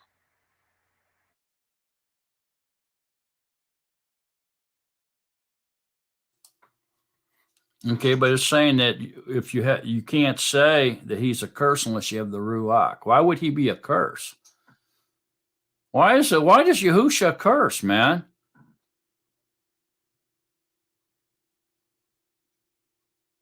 This sounds weird, doesn't it? It's not something we're used to hearing. Yeah, Tad. Yeah, I kind of agree with Toria there. That's not how I'm actually reading it. So you might have to shed light on that. It's what I'm seeing is because it says, therefore I make known to you that no one, if you're speaking with the Ruach in you, no one that has that says he's a curse. That's how I'm reading it. Oh, okay. Everybody agree with that, or somebody got a different opinion? That's what we're all agreeing on? Okay. And no one is able to say that Yahusha is master except by the Ruach HaKodesh. Why not? If somebody doesn't have the Ruach, can they say them words? literally? Well, sure they could. Why couldn't they? They could, but it wouldn't be truthful.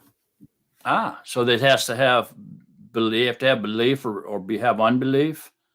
And so if they're unbelief, they would never say that he's the master because they don't even believe in him. Is that what we're talking about? I believe that the curse is for those who don't have the understanding. They would curse him, but because we have the understanding that he is not a curse and that he is our master through the Ruach HaKodesh, that we would not do that, because it's a gift. Our belief is a gift. Go ahead, William. You know that you were Gaim, or nations, and therefore I make known to you. There's separation there. It's a very specific group that he's addressing that to. We have a group of people who believe in the J-man and don't understand that scripture because verse 3 wasn't given to them. Therefore, I've made it known to you that no one speaking by the Ruach of Yahuwah says that Yahusha is a curse. Okay, it's the wheat and the tare again. You know, sheep and the goats. He's speaking to a very small group of people that go through the narrow gate. That's what I'm getting out of that. Go ahead, Phyllis. I know that, I've been told, Lou taught me that the Yahudim, the Jewish people, they get together and they say that Yahusha is a curse. They actually say that in their congregations. Am I correct, Lou? Can you? Okay.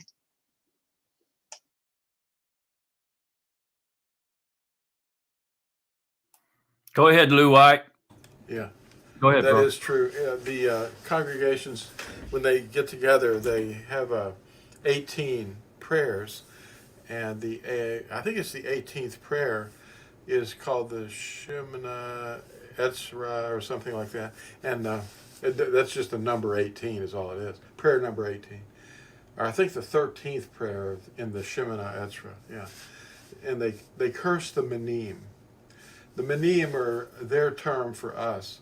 But they also have a custom from the Middle Ages that Yeshu is an acronym for Yermak Shemo Uzikro, which means may his name be accursed and stricken or forgotten, taken away from the scroll of life. But he's the holder of the seals of the scroll of life. And they have no concept of what they're saying. But Yeshu and the acronym stands for this little phrase, may his name be blotted out. And that's Yermak Shomo Uzikro.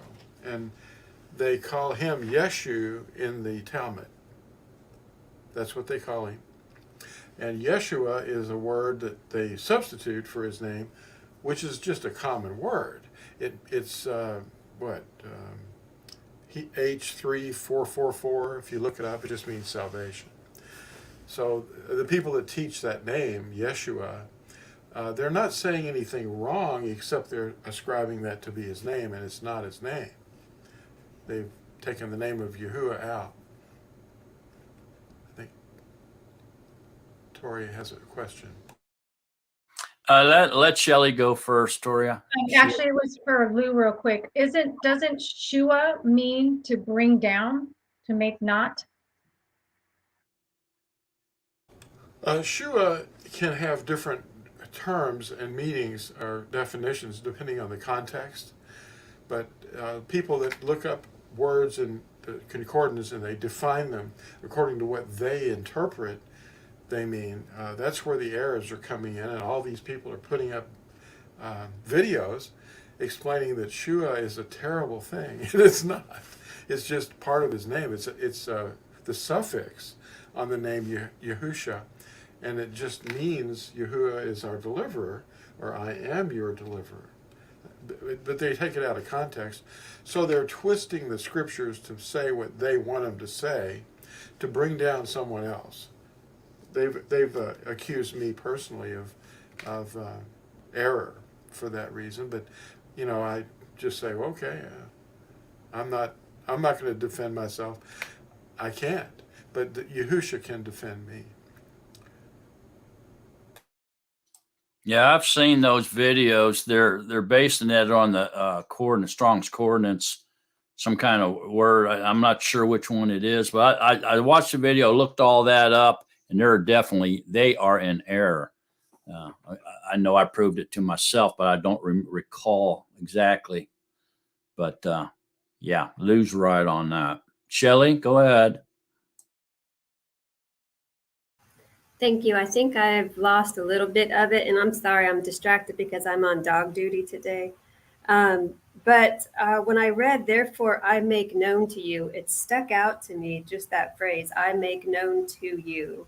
And I kind of lost where I was going with it. But I think it had something to do with those who love being obedient versus those who feel like it's the curse, and the truth is a curse to them because they know they don't have the Ruach, something like that, I was thinking. Yeah, obviously, it does.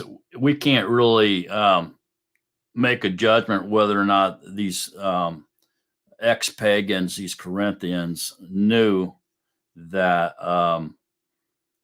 that anyone has a ruach can't say that Yahushua is a curse, or at least they won't say it. Let's put it that way. Or it could mean that because it says "I make known to you," does that mean they didn't know that? Well, how would he not know that they didn't know that? So I think it's just it's just like throwing out a net and seeing what he catches with that type. I think, but he's just saying, let me tell you, let me make sure you know this type thing. I mean, and he could be talking about the ones that haven't quite entered into the renewed covenant, the blood covenant yet either, but like, Brother William was saying there's a specific group of people here, and they were Gentiles, okay, and then they were converted into the one body of Yahushua, into Yisrael, and some are totally converted. They have the Ruach, some do not. And so back up here in the beginning here, before we move on here, where it says, and concerning Ruach-like gifts, could this say Ruach-like jobs? Could these gifts be jobs? Just keep that thought in mind as we move forward. Anybody else got anything on this? Go ahead, Toria. I just had a thought. Okay, so the Talmudim, not the Talmudim, the religious leaders at that time, they wouldn't say his name. They didn't want anybody to say his name. And even it says in scriptures, don't bring his name to naught. But we who know him will use him, call him by his name. And those who choose not to use his name would be accursed. It just came to me when I thought about, bringing his name is a curse. It's a curse to them because they won't use his name. They bring it to naught.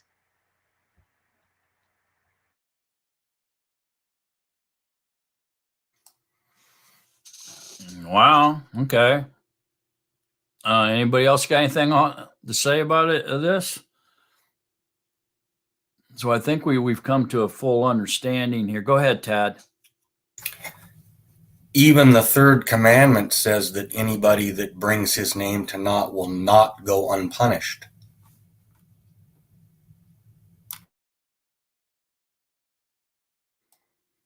Okay. And so, therefore, I think we've come to a fairly decent understanding here that anyone who has the Ruach HaKodesh isn't going to talk bad about Yahushua. You just say it plainly. And and no one is able to call him their master unless they have the Ruach HaKodesh. Okay. Everybody in agreement on that assessment? Okay. Let's move on. Go ahead, Ted. Picking up at verse 4, and there are different kinds of gifts, but the same Ruach. There are different kinds of services, but the same master. And there are different kinds of workings, but it is the same Yahuwah who is working all in all. And to teach one is given the manifestation of the Ruach for profiting. For to one is given a word of wisdom through the Ruach, and to another a word of knowledge according to the same Ruach, and to another belief by the same Ruach, and to another gifts of healing by the same Ruach, and to another operations of powers, and to another prophecy, and to another discerning of Ruachs, and to another kinds of tongues, and to another interpretation of tongues. But one and the same Ruach works all these, distributing to each one individually as he intends. Okay, hang on. Okay, so does this mean that, well, it obviously means only one Ruach, correct? And the one Ruach does all these things through his chosen election, whoever he wants to do them through. So he may want to heal somebody, he may use one person. And if he wants to prophesy, he may use another person. And so now we find out that these gifts may be compared to jobs in the body to serve the body. And it says, but one and the same Ruach works all these and distributing to each one individual as he intends. See it? So it's the Ruach doing it through whoever he chooses to do these different jobs. Can he choose to do different gifts through more than one gift through a certain person? Yes. Yahuwah does the good works, not the devil. If we give the devil the credit for Yahuwah's good works, that's called blasphemy, and it's an unforgivable sin. Go ahead, Tad. I was just going to add quickly that speaks of also Yahuwah's omnipresence. He can give 2-3 gifts to one person or none to another. He can do whatever he wants. Is his arm too short? Just speaks of his omnipresence and omnipotence. Yeah, up there in 6, it says, but it's the same Yahuwah who is working all in all. Okay. All in all means Yahuwah is everything. When we come to the understanding that Yahuwah is everything, we've reached a higher plateau of understanding. He's all in all. He's everything. There is no other Ruach but Yahuwah. He does all these things. Ruach does them all. Not a man. There ain't no man doing it. It's all Yahusha. Not a man. It don't matter how many assemblies there are. There can be 10,000. There can be one. But when there's something done in there, such as healing, we'll say, then it is only the one Ruach doing it. Did Yahusha, here's a question for y'all. Did Yahusha forfeit his omnipotence when he came down and was incarnated on the earth? Did he? Does anybody want to explain that or talk about that?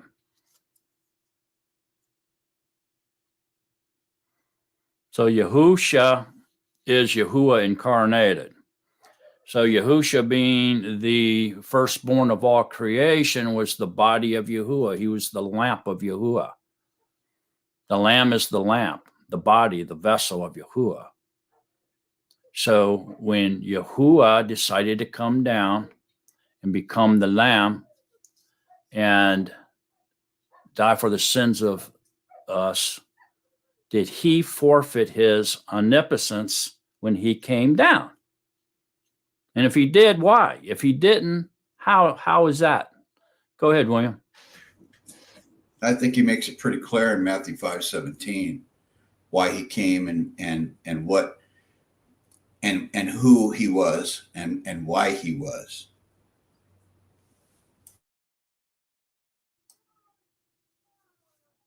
Okay. What does Matthew 5:17 say, William?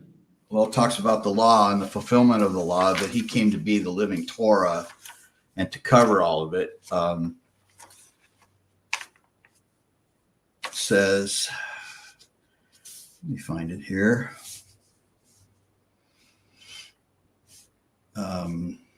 Sorry, it's taken. Do not think that I came to destroy the Torah or the prophets. I did not come to destroy, but to complete. Okay, he came. He came with what I believe was a spiritual battle plan to destroy Hasatan and to overcome the curse that's been placed on humanity. So he did not relinquish any authority or responsibility in any way, shape, or form whatsoever. Okay. So now can Yahusha be incarnated and walking on the earths? And can he be in the outermost parts of his creation? Can he be in the deepest parts of the ocean? Can he be under the rock in the caterpillar? Can he be up on Mars? Can he be in the Shemayim? As he walked on, can he do all that? Can he be everywhere at once? Yes, because he's all in all. Everything is in Yahuwah, and Yahuwah is in everything. He is the great life giver. If he removes his breath from his creation, all flesh would die immediately. He is our breath. He returns our breath. He's everything. He's everything that we can see and everything that we cannot see. He's everything visible and everything invisible. Yahuwah is everything. We only live because of Yahuwah. He's the only one who possesses everlasting life. Yahuwah is the only one who possesses everlasting life. So we must be in him and him in us in order to sustain us and for that we can live. Otherwise, we can't live without him. Go ahead, Toria. I like what Rebecca just said. He left the flesh, the body on the stake, the tree. His being remained. So yes, he can leave his body and yet he is still with us. He can be anything. Yeah, the lamb came to die. Yahuwah did not die. Yahuwah just simply disrobed himself of his vessel, of his lamp, of his body. Okay, he just took it off. That's all. The flesh died. The flesh came to die. Without the shedding of blood, there would be no remission of sins. There had to be blood. So the Ruach HaKodesh shed his blood to purchase us. See it? So it wasn't man's blood. It was the Ruach's blood. He incarnated it. He robed himself in flesh so he could shed his blood for the sins of the world. Anybody got any more thoughts on that one? Who is everything? He's all in all, folks. Anybody got any comments or questions on that? Go ahead, Shelley. I really just wanted to thank Rebecca for that because that was a good clarification that I needed. So thank you very much. I had that exact thought going on, so you clarified it. Okay, anybody else?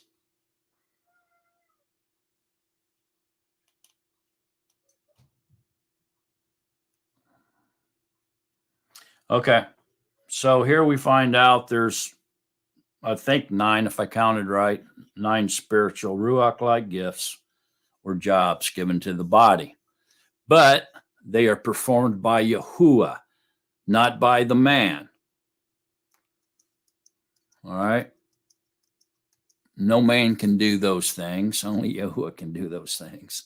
Can a man see into the future, prophesy? No. Can a man heal you of a disease? No. It's all acts of the Ruach. The same one Ruach. That's it.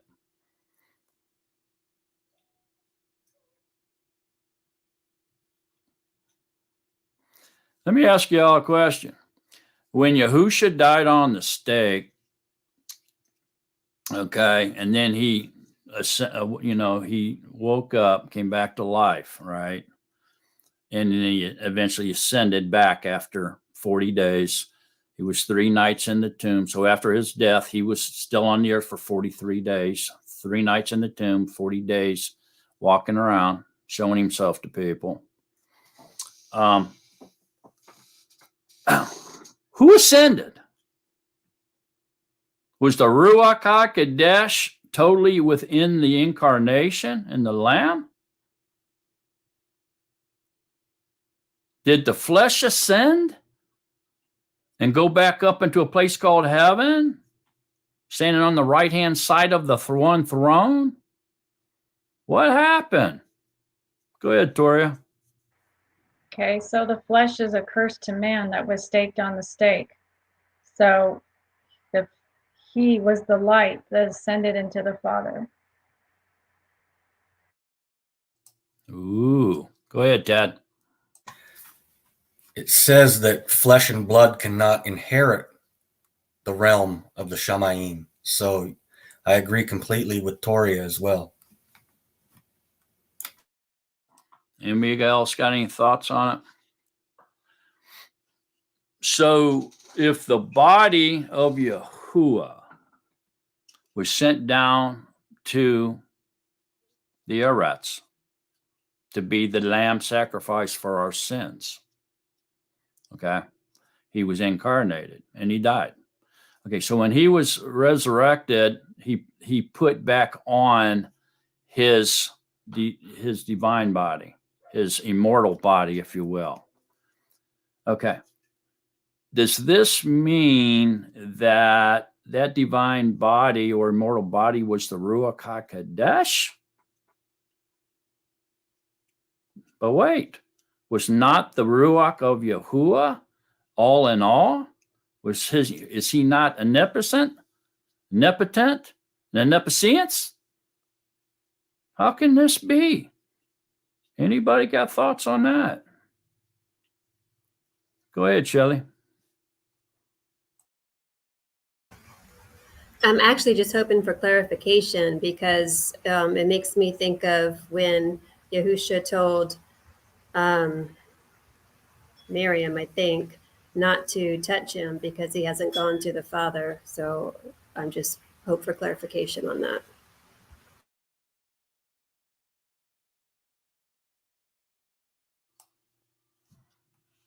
So his body didn't return to him. Go ahead, Phyllis.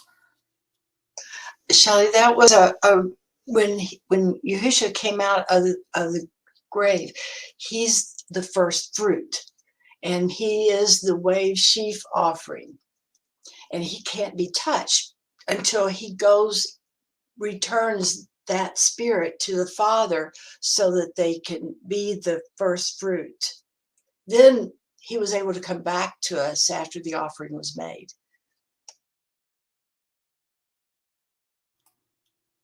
Right. And if you really think about it, Yahusha, when he told the robber on the stake who was staked next to him that this day, I say to you this day that you will be in paradise with me.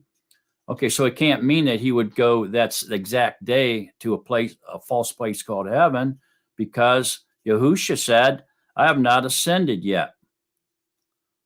3 days later, which means that robber didn't go anywhere except to his grave. Go ahead, Toria. I'm having a brain moment, but he had to go to his father as a perfect, untouched sacrifice.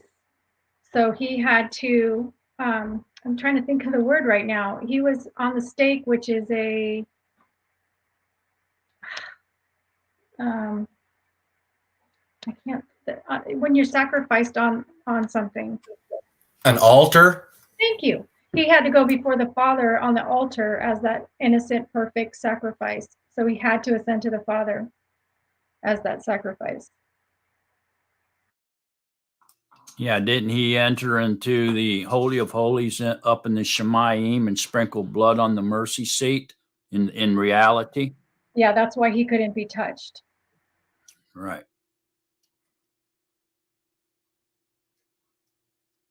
Go ahead, Tad.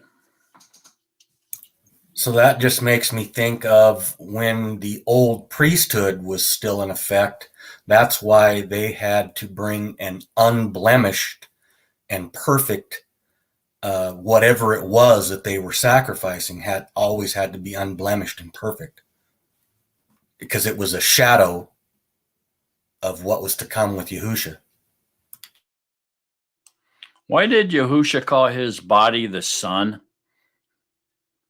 Why did he call him Son? Go ahead, Toria.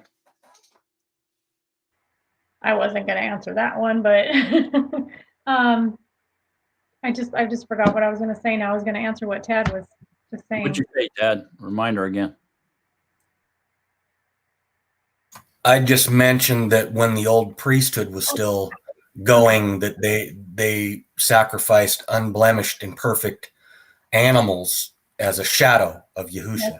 Even down to the undergarments, the garments that were put upon their body, there was garments that were put upon the Messiah. It was all of the things that they did to enter the temple. They had to be clean. They had to wear certain garments. And I think that was the same as representation as the Messiah also.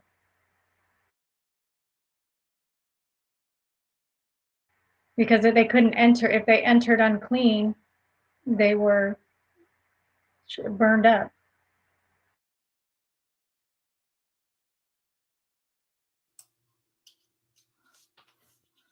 Okay, who was the firstborn of all creation, and why did Yahuwah call Yahusha Son? Anybody?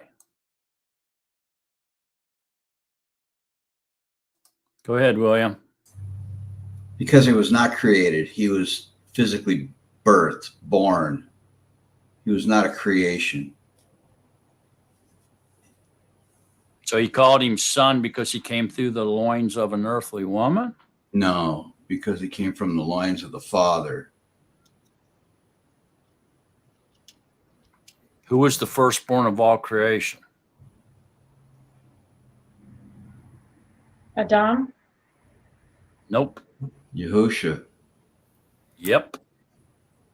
So he made his body, his perimeter, his vessel before he made anything else. Is that not what he sent down into the belly and the womb of Mary? You better believe it.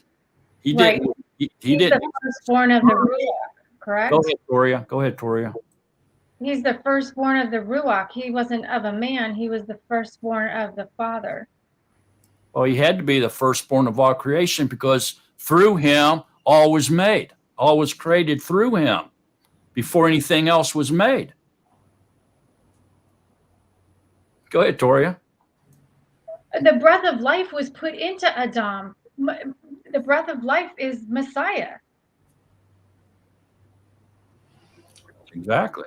Go ahead, William. He says that I've known you since you were formed in the womb. My granddaughter or my daughter-in-law just sent me the jelly on the belly thing that they do of my new granddaughter that's going to be coming, and you can see there's new feet and new hands there. So he said, I've known you since you were formed in the womb. That's the creative process in action right there. We are created beings. He is he's the firstborn of all creation. Okay. Once again, we're talking about the line of authority and how things are moved through creation. if that makes, I don't know if it sheds any light on the whole thing, but he knew us since, he's known us since we were formed in the womb, since we were created. Yahusha was not created. He was the firstborn of the Father.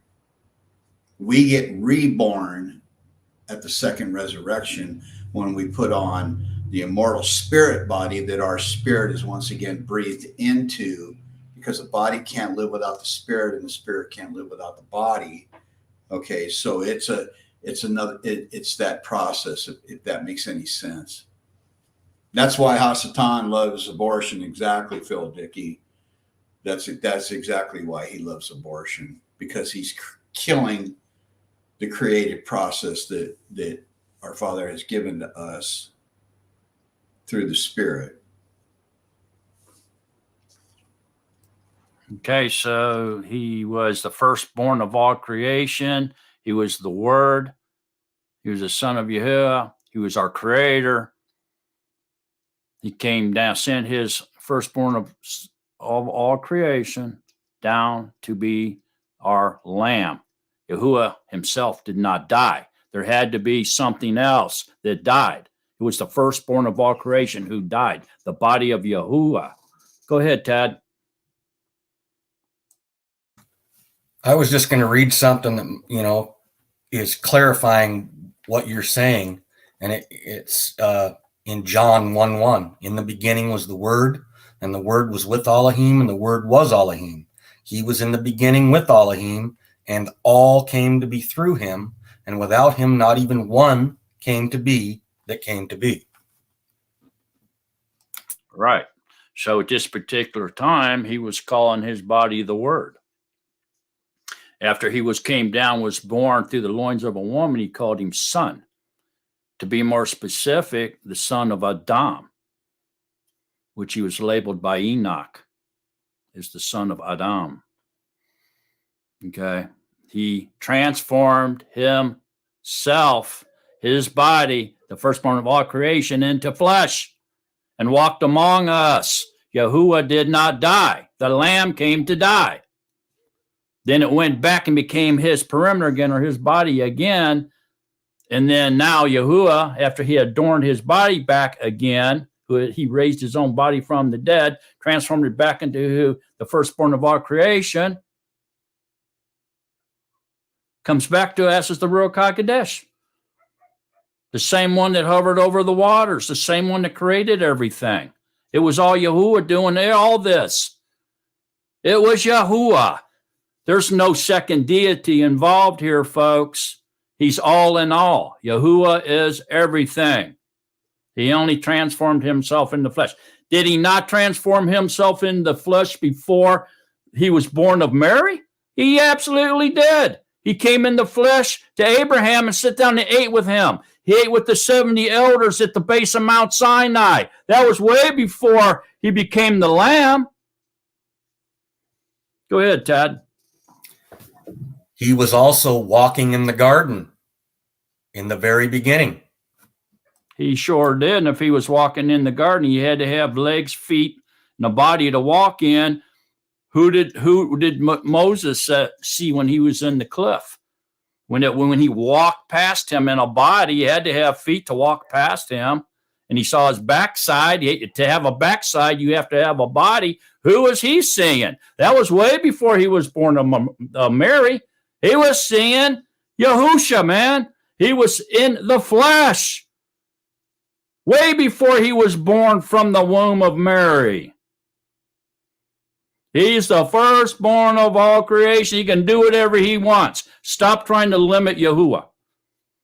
Yahuwah can do what Yahuwah wants to do. Yahuwah is everything. We can't limit him. We can't control him. We cannot put him in a box and tell him what to do. Our minds can't even imagine the power that Yahuwah possesses. He can do whatever he wants to do. He's everywhere at once. He's all powerful. He's all knowing. Our little minds can't comprehend it. The power, his power, I'm saying. We cannot comprehend his power and who he can be when he wants to be. Can he talk to two Natsarim in Virginia and talk to 3 Natsarim in Texas and talk to 4 Natsarim over in Europe all at the same time and be there with them as he promised he would be, you better believe it. He's omnipotent. Go, Ted. I just have a quick question. Did we ever answer the question to why he called him his son? Called him his son because he came to die. That's why he called him his son.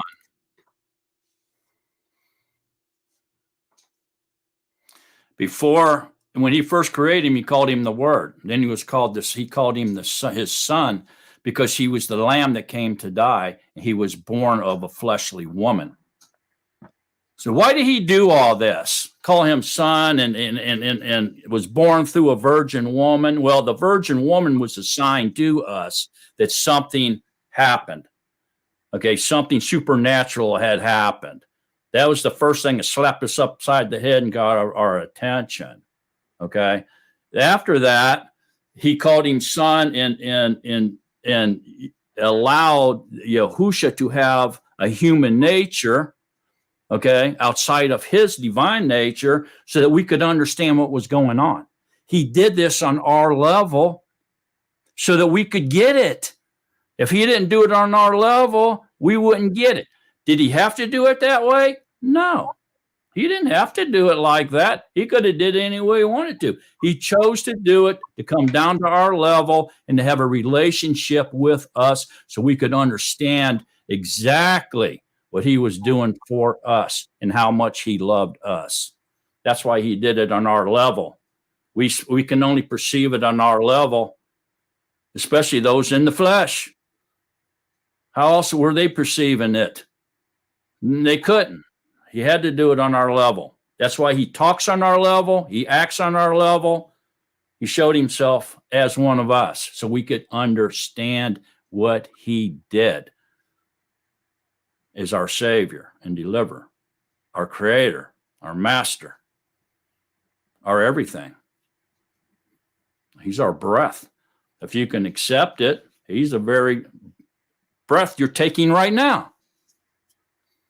Go ahead, Toria. I didn't even know it was on. I just had a thought of the sun. Okay, like the sun in the sky, which is the greater light, there's the lesser light. Like the Father, he's the greater light, and the Messiah was the lesser of the light, but he was the light of the world. So the sun is an example of the Father and the Son, for he is the greater in the world. Yeah, I mean, the firstborn of all creation agreed before the foundations of the earth was laid to come down here, incarnate himself and sacrifice himself for our sins. In the beginning, the lamb was sacrificed before the foundations of the earth were laid. He had already sacrificed himself before he created anything. That's why he created the body first. He knew he had to have that body. He created everything through his body. He spoke the words, the living words out of his mouth to create everything. Well, to have a mouth, you got to have a body. And when he came down as the incarnation, as Yahusha, he called him son. Why? Because he agreed to come down and die for us. And he said, you will be my son. No longer are you going to be just my body, the firstborn of all creation, but you're going to be my son because you're willing to do this and you agreed to do this before the foundations of the earth. And I will be esteemed through you on the earth. And he said, now you're my son. I love you that much. I will call you my son. Go ahead, Toria. I just thought of something else. Also, the sun was created on the fourth day. Wasn't our Messiah also born on the fourth day? Well, the son was the firstborn of all creation, the word.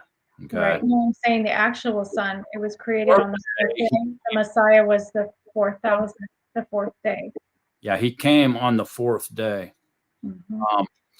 And or the 4,000th year of the fourth millennium.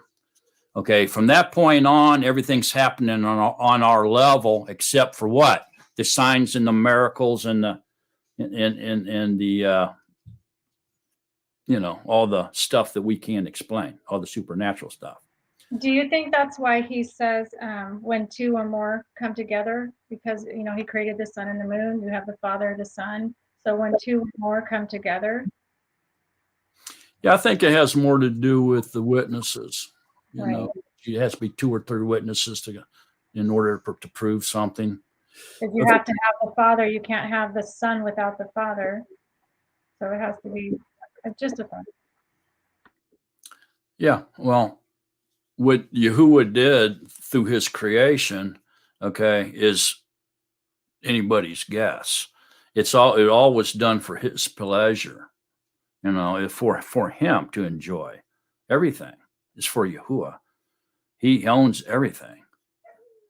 You know what I'm saying? So he did what he did because that's the way he wanted to do it, and we can only try to understand the knowledge of Yahuwah given to us by the Ruach.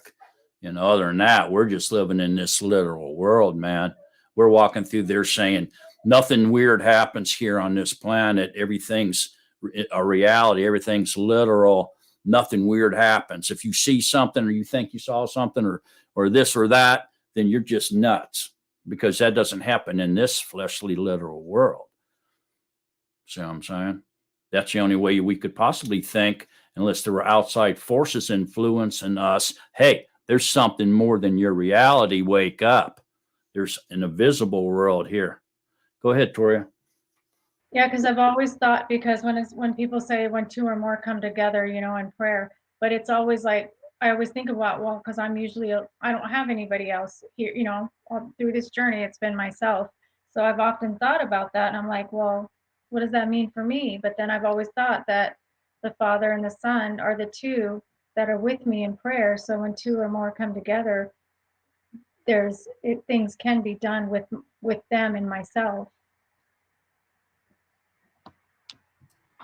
Oh, I don't see that. Okay. If Yahuwah is with you and Yahuwah, there's two. Can Yahuwah do that? Yeah, he can. Did Yahuwah make the land covenant with Abraham, but with himself? Yeah, Yahuwah made the blood covenant with Yahuwah. He didn't make it with Abraham because Abraham went to sleep. Why? Because if he would have, when Abraham died, the covenant would have been broken. So it was an everlasting covenant, so he could only make it with himself. There was no one greater than him. So Yahuwah made the land covenant with Yahuwah when he walked through those animal pieces. Yes, Yahuwah and you make two. Because he says, I am in my Father, and my Father is in me, and I in you. Yeah, exactly. And what this is meaning is he's one, and you're one with him. If you're his body, are you not? If he's the head and you're the leg, and you're his body, are you not one body? If not, you would have 4 arms, 4 legs, and 2 heads, 4 eyes, and 2 mouths. You're one body. You don't increase in components. You just become one body. The same body with Yahuwah. Yahusha, the head. You, the body. 1, 1, 1. Never 2, 2, 3, 4, or anything like that. Yahuwah is one. And he's everything.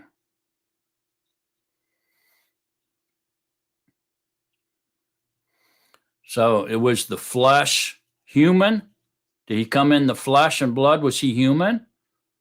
Like us? Did he have a being in a fleshly body? Yes.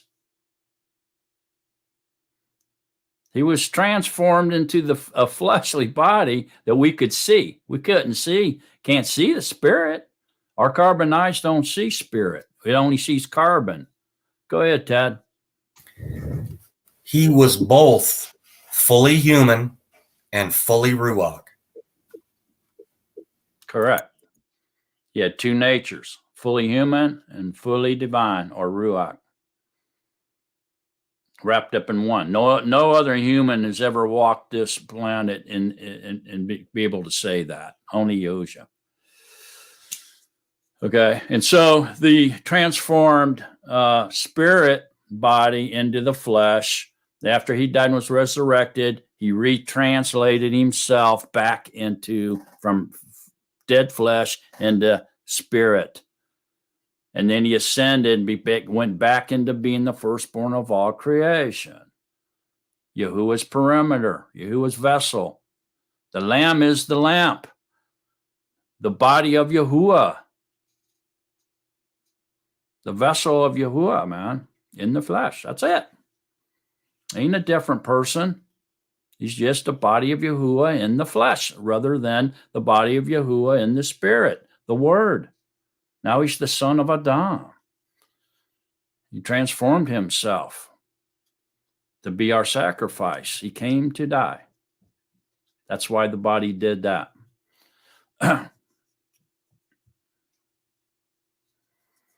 All right. Let's pause there and continue on with the chapter 12.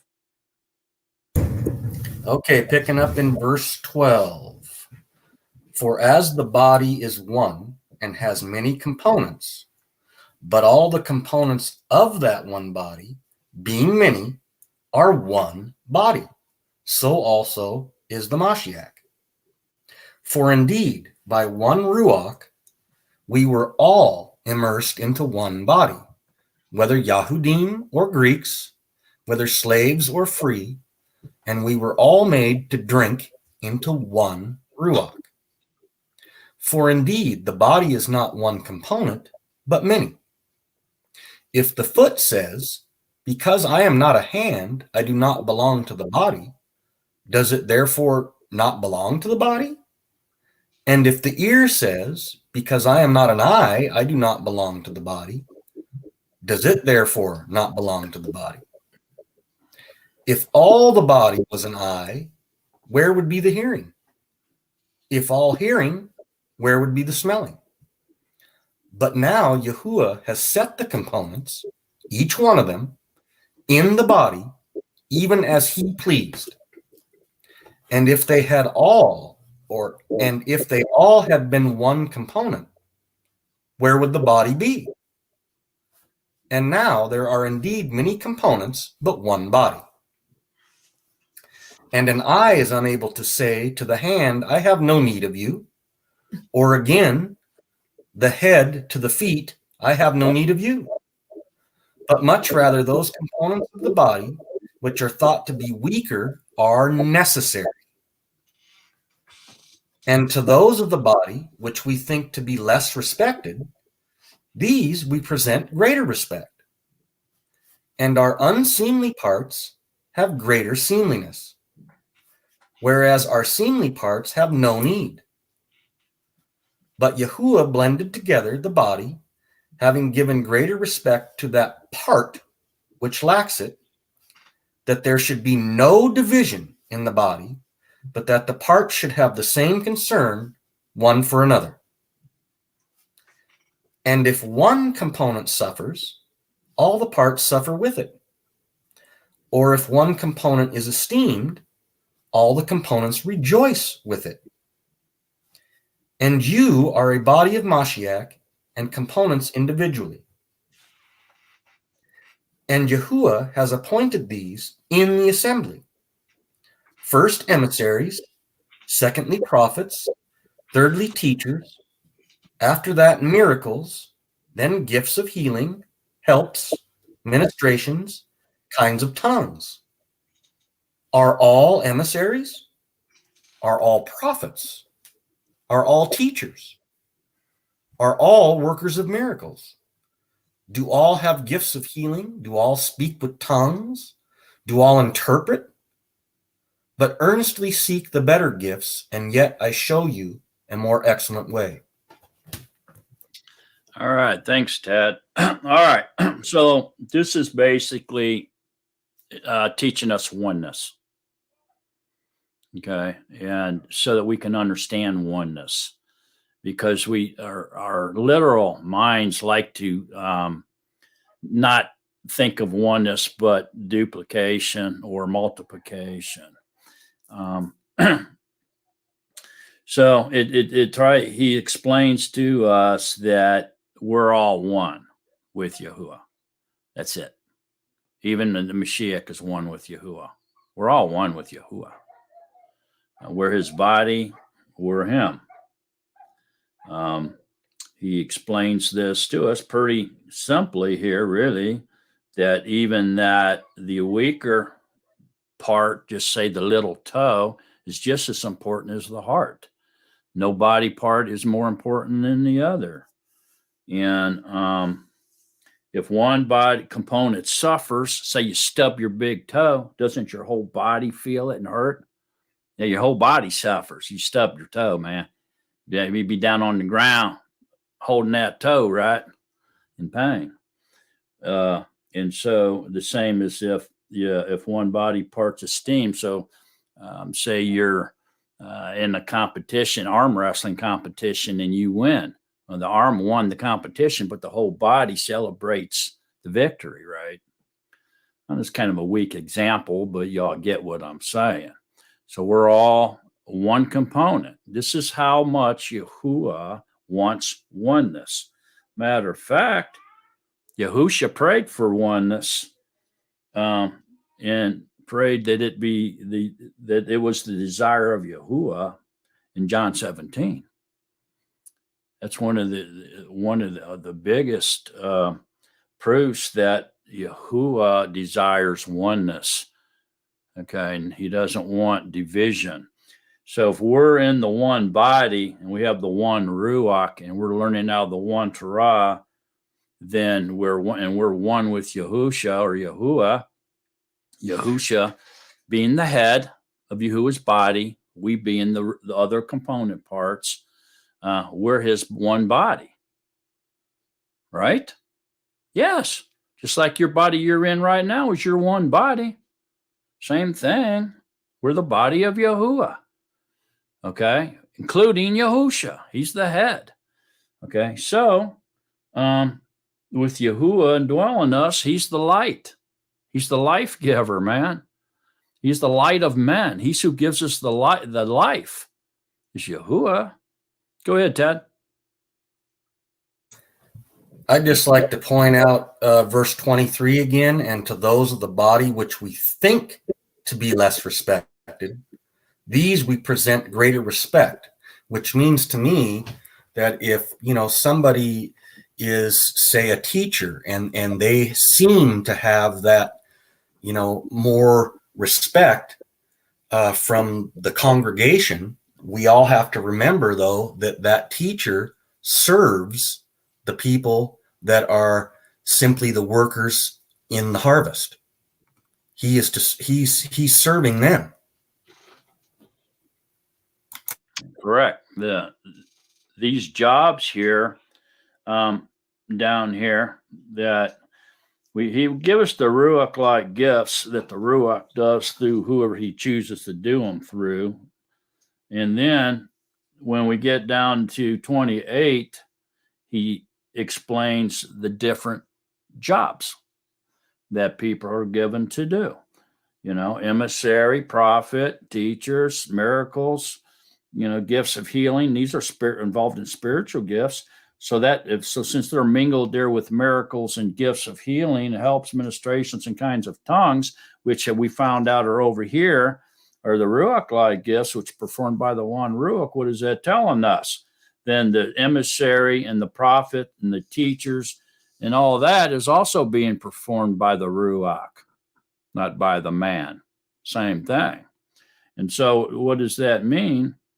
Well, that means those who are chosen to do these things are servants of the body. And so they're last. They're behind the members. The members are ahead. The parts that are more seem unseemly are really the most important. And the other ones that are doing all these things, the Ruach's doing all this stuff through it, these Ruach HaKodesh in these jobs are less. They're the lesser parts. First will be last and last will be first, folks. Go ahead, Shelley. It's just reminding me of one of the things that first started to stick out in my mind with the circuses, that the preacher, the pastor, whatever they called themselves, just seemed to want to be so separate from their congregation. And it made me think, isn't Yahusha, but of course at the time I didn't call him Yahusha, supposed to be your example if you're a teacher and you're nothing like him? None of them were like who they should be following and supposedly teaching others to follow. And it just made me think they're just like the world leaders, who really, are government officials. They're supposed to serve us, but we all know that's not the case. It just made me think of that.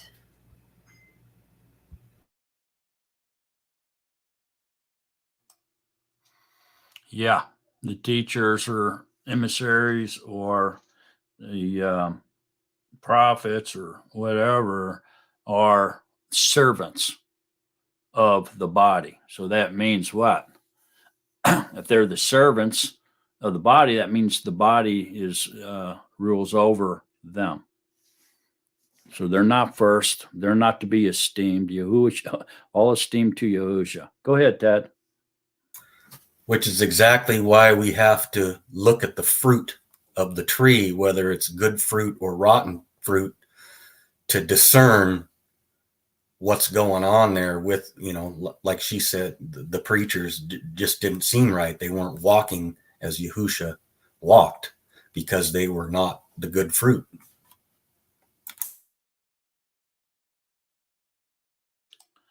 Yeah, we can take that into the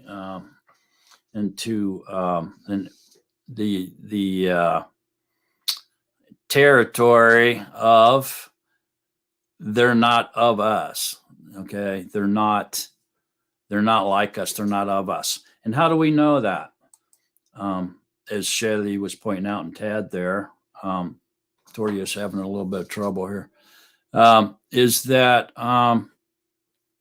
are they obeying Shabbat? So when we don't see them and they're not in front of us, are they obeying Yom Shabbat? And if the answer is no, they're not, then they're not of us. We know that. Okay. Also, hi, Phyllis. Tori, are you there? I think you're there. I'm not seeing you, Tori. You want to come out and come back in unless maybe you're just off. Maybe you got your cam off. But anyway, if they're not obeying Yom Shabbat, they're not of us. That's how we know they're not in the body. There's no way you're going to have the Ruach HaKodesh in you and part of the body. You're in the blood renewed covenant, and you're not obeying Yom Shabbat. Somebody lying to somebody. If they have Buddhas and incense burners all over their house and pictures of the J-Man hanging on their walls and crosses all over the place, are they in the body? I say no. But yet they're among us when we assemble. See what I'm saying? So this is how we know those who are of us, who are components of the body of Yahusha. Yahusha it's his body.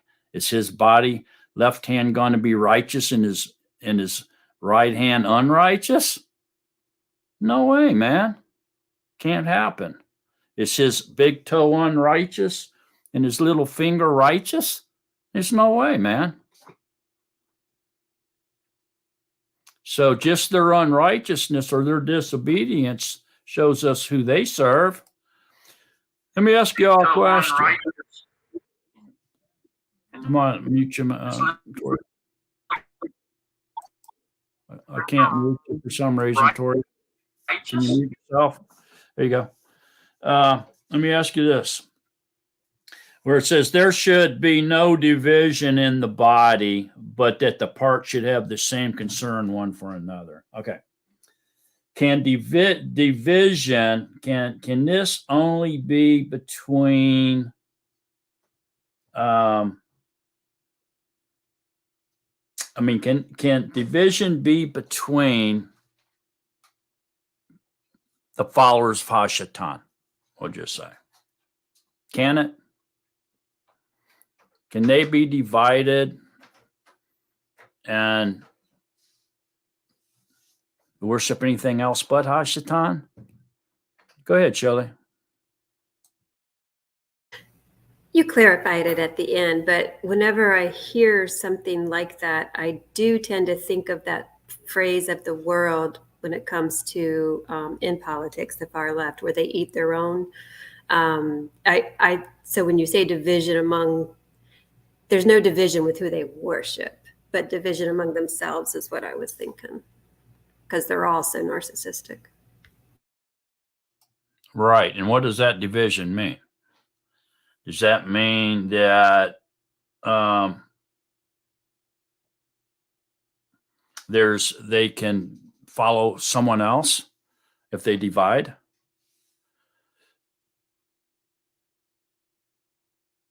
Go ahead, Ted. From what I understand, even the body, if you will, of Hashatan, if it's divided, Yahusha tells us that any house divided cannot stand on its own. So in the end, they're going to lose. They're going to be destroyed. Okay. Yeah. Fantastic, Ted. So division can only be between Yahusha's children and Hashatan's children. That's it. Yahusha's children are one with Yahuwah. We're with him totally. The children of darkness can divide all they want, but they're still following Satan. Okay.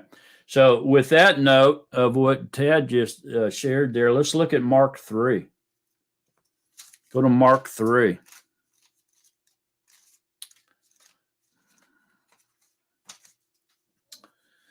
Okay, so Mark 3:23 through 27 says, and calling them near, he said to them in parables, how is Satan able to cast out Satan? And if a reign is divided against itself, that reign is unable to stand. And if a house is divided against itself, that house is unable to stand. And if Satan has risen up against himself and is divided, he is unable to stand, but has an end. And then it says here that Yahusha discusses next about demonic possession, not burglary. So in 27, it says, no one is able to enter a strong man's house and plunder his goods unless he first binds the strong man, and then he shall plunder his house. Truly I say to you, all the sins shall be forgiven the sons of men, and whenever blasphemies they speak. But he who blasphemes against the Ruach HaKodesh has no forgiveness forever, but is subject to everlasting judgment because they said he has an unclean Ruach. And then after that, the footnote says, calling the Ruach HaKodesh unclean is blaspheming, and the activity of the Ruach must never be attributed to demonic activity. That's good stuff. Okay.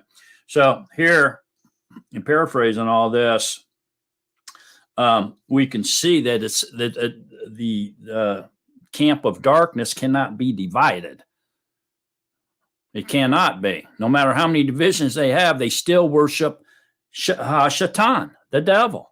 It's the only one they can worship. Or the children of light worship Yahuwah. Follow Yahuwah. That's the only two choices we have. There's no other choices other than that. So this blaspheming of the Ruach HaKodesh, which has no forgiveness forever, the forgiven sin, if you will,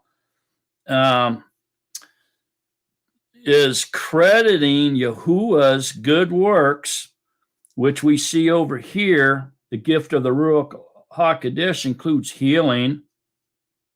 All right, by the same Ruach, healing's there. Wisdom, all that stuff is there, right? Speaking in tongues, prophesying, interpretation of tongues, it's all there. This is acts, the gifts of the Ruach HaKodesh, the one Ruach doing all these things. So if we credit Yahuwah's good works or his Ruach-like gifts to the devil or any of his demons, we are committing the unforgivable sin. So these people that go around and teach us, I've heard it, I'm sure most of you have heard this, that these miracles and healings are taking place in the circus is being done by Hashatan in order to trick people into staying in the circus and not coming out of it, to keep them there because they think that there's power there. This is blaspheming the Ruach HaKodesh. We do not give healing, which is a Ruach-like gift that we just read about. We do not credit that to Hashatan. We credit that to Yahusha. It's him doing it. Otherwise, we're blaspheming the Ruach.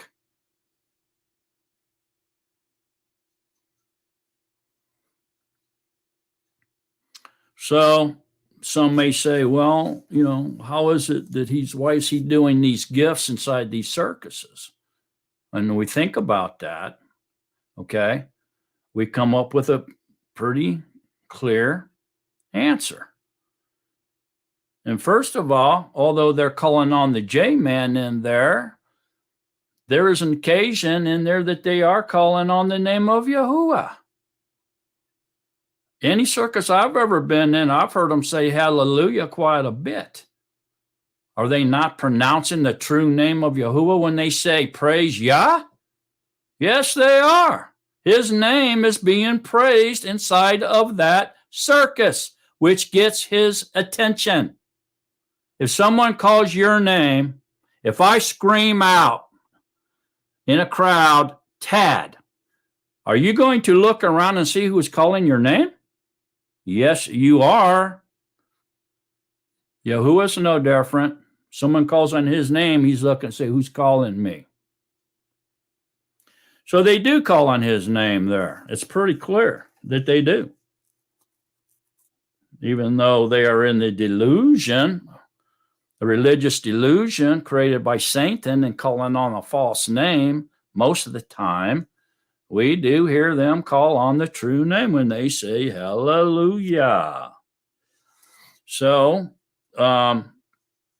in Psalms 138, too, we read that Yahuwah has placed his word and his name above all. So in this particular order of sequence, this tells us that his word is more important than even his name. Did you know that his name and his word bow down to him? Yes, they do. Everything bows down to Yahuwah. So in this, if we start thinking about this, then we can begin to understand that saying hallelujah is getting his attention, not to mention that there are Natsarim in there that he hasn't called out yet, just like almost all of us.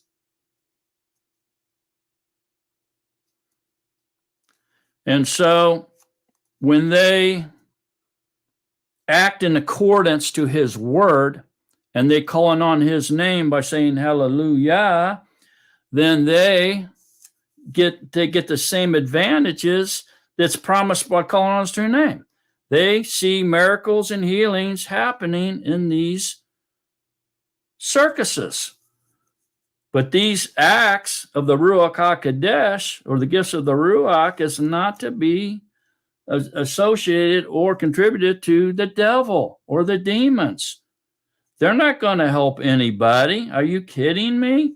Matter of fact, why are they bothering trying to keep people in the circus when it's Yahuwah who calls them out? If Yahuwah calls them out, the devil he doesn't have to try hard to keep them in there. Yahuwah has sent the delusion, not the devil. Yahuwah has placed them there in that delusion. And Yahuwah is the one that calls them out. And so the healing and the miracles are of Yahuwah. I would hate to think when I was sitting in those pews in circuses that there were people out there saying that I was worshiping Satan and Satan's the one that healed me, because I was healed 4 times in the circus. And I didn't feel it was any devil doing it. I knew it was Yahuwah doing it, even though I didn't know his name was Yahuwah at the time. But I was sure saying hallelujah after he healed me.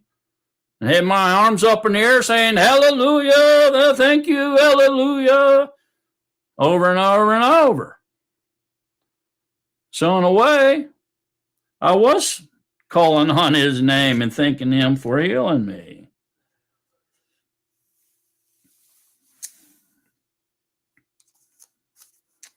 All right. So that's blaspheming the Ruach, man. That's the unforgivable sin. And it's pretty clear that it is.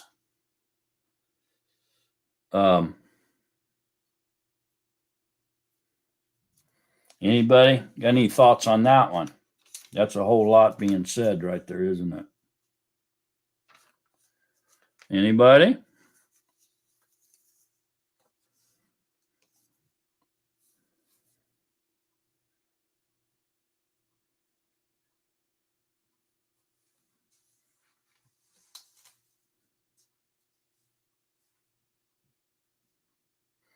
Let's look over here at Matthew 12 and get another example of it.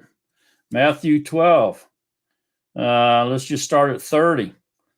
He who is not with me is against me, and he who does not gather with me scatters abroad. Because of this, I pray to you, all sin and blasphemy shall be forgiven men, but the blaspheming against the Ruach shall not be forgiven men.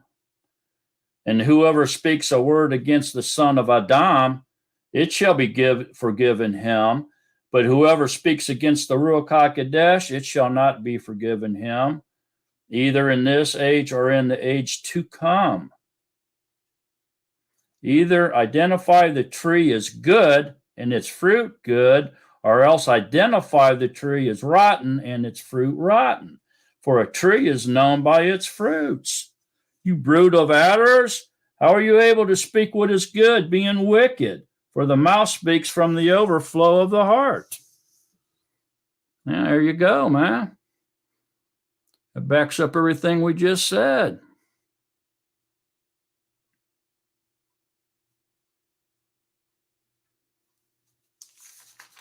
So either call it darkness or call it light. Either call it, the body of Yahusha, or call it the camp or the body of the devil. You don't have any other choice. It's just them two. And you can discern it by the fruit.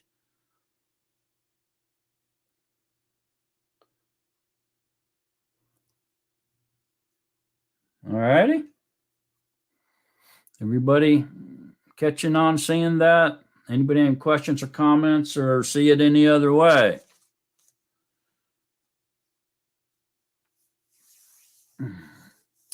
I know there's a lot of different opinions out there what the unforgivable sin is, but I think Scripture's pretty clear on what it is.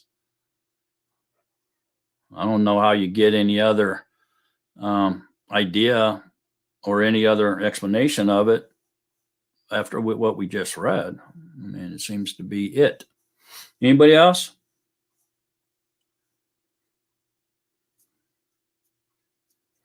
Okay. We're going to have to end it right there. And then we'll come back next week with the love chapter, which will be giving us a pretty defined definition of Yahuwah, who is love. And we'll come out of that love chapter, and it kind of extends into 14, and then 15 we'll probably take after that and go into the next week with that, because it talks about the first fruits, which Phyllis had brought up, which is very powerful stuff, man. 15 is mind blowing. All right, so I'll open it up for common questions, general conversation.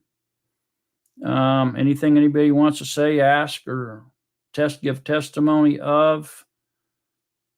It's all yours.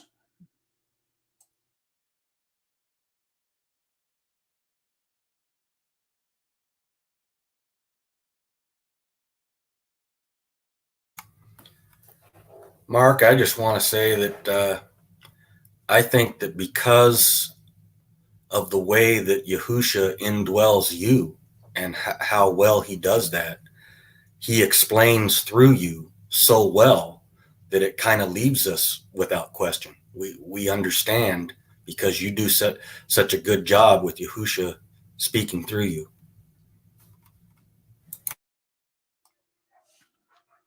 All esteem to Yahusha.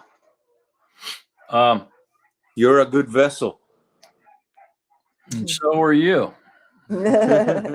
All of you are. Matter of fact, you're the prettiest Natsarim I've ever seen. All of you. Yeah, I think these two chapters was a lot more than I bargained for today. I think Yahusha had more on his mind than I was thinking. And it seemed like we went off on a few tangents, but I could see the necessity of it as well. And the whole point is that we learn more and more about the knowledge of Yahuwah. That's what we're after. We're not after the bad knowledge that hurts people. Go ahead, Rule. Your tangents make us new ones learn more, so we appreciate them. Mm-hmm.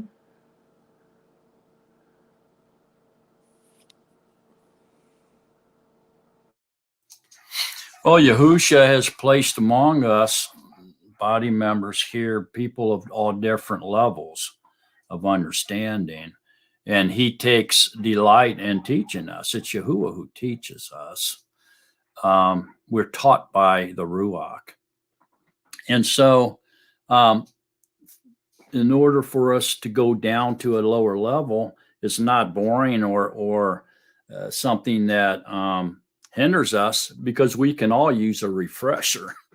There's a lot of things that I learned a long time ago I forgot about and hadn't talked about in a long time. So when a new person comes in, someone that's a beginner, we get that opportunity to go back down to that basic level and refresh ourselves, and it helps tremendously, really. And it also helps keep us humble, and then we speak here to other people that are way up, even above our own levels, and the Ruach can speak to them with us kind of not really knowing what we're saying, but they're getting it at their level.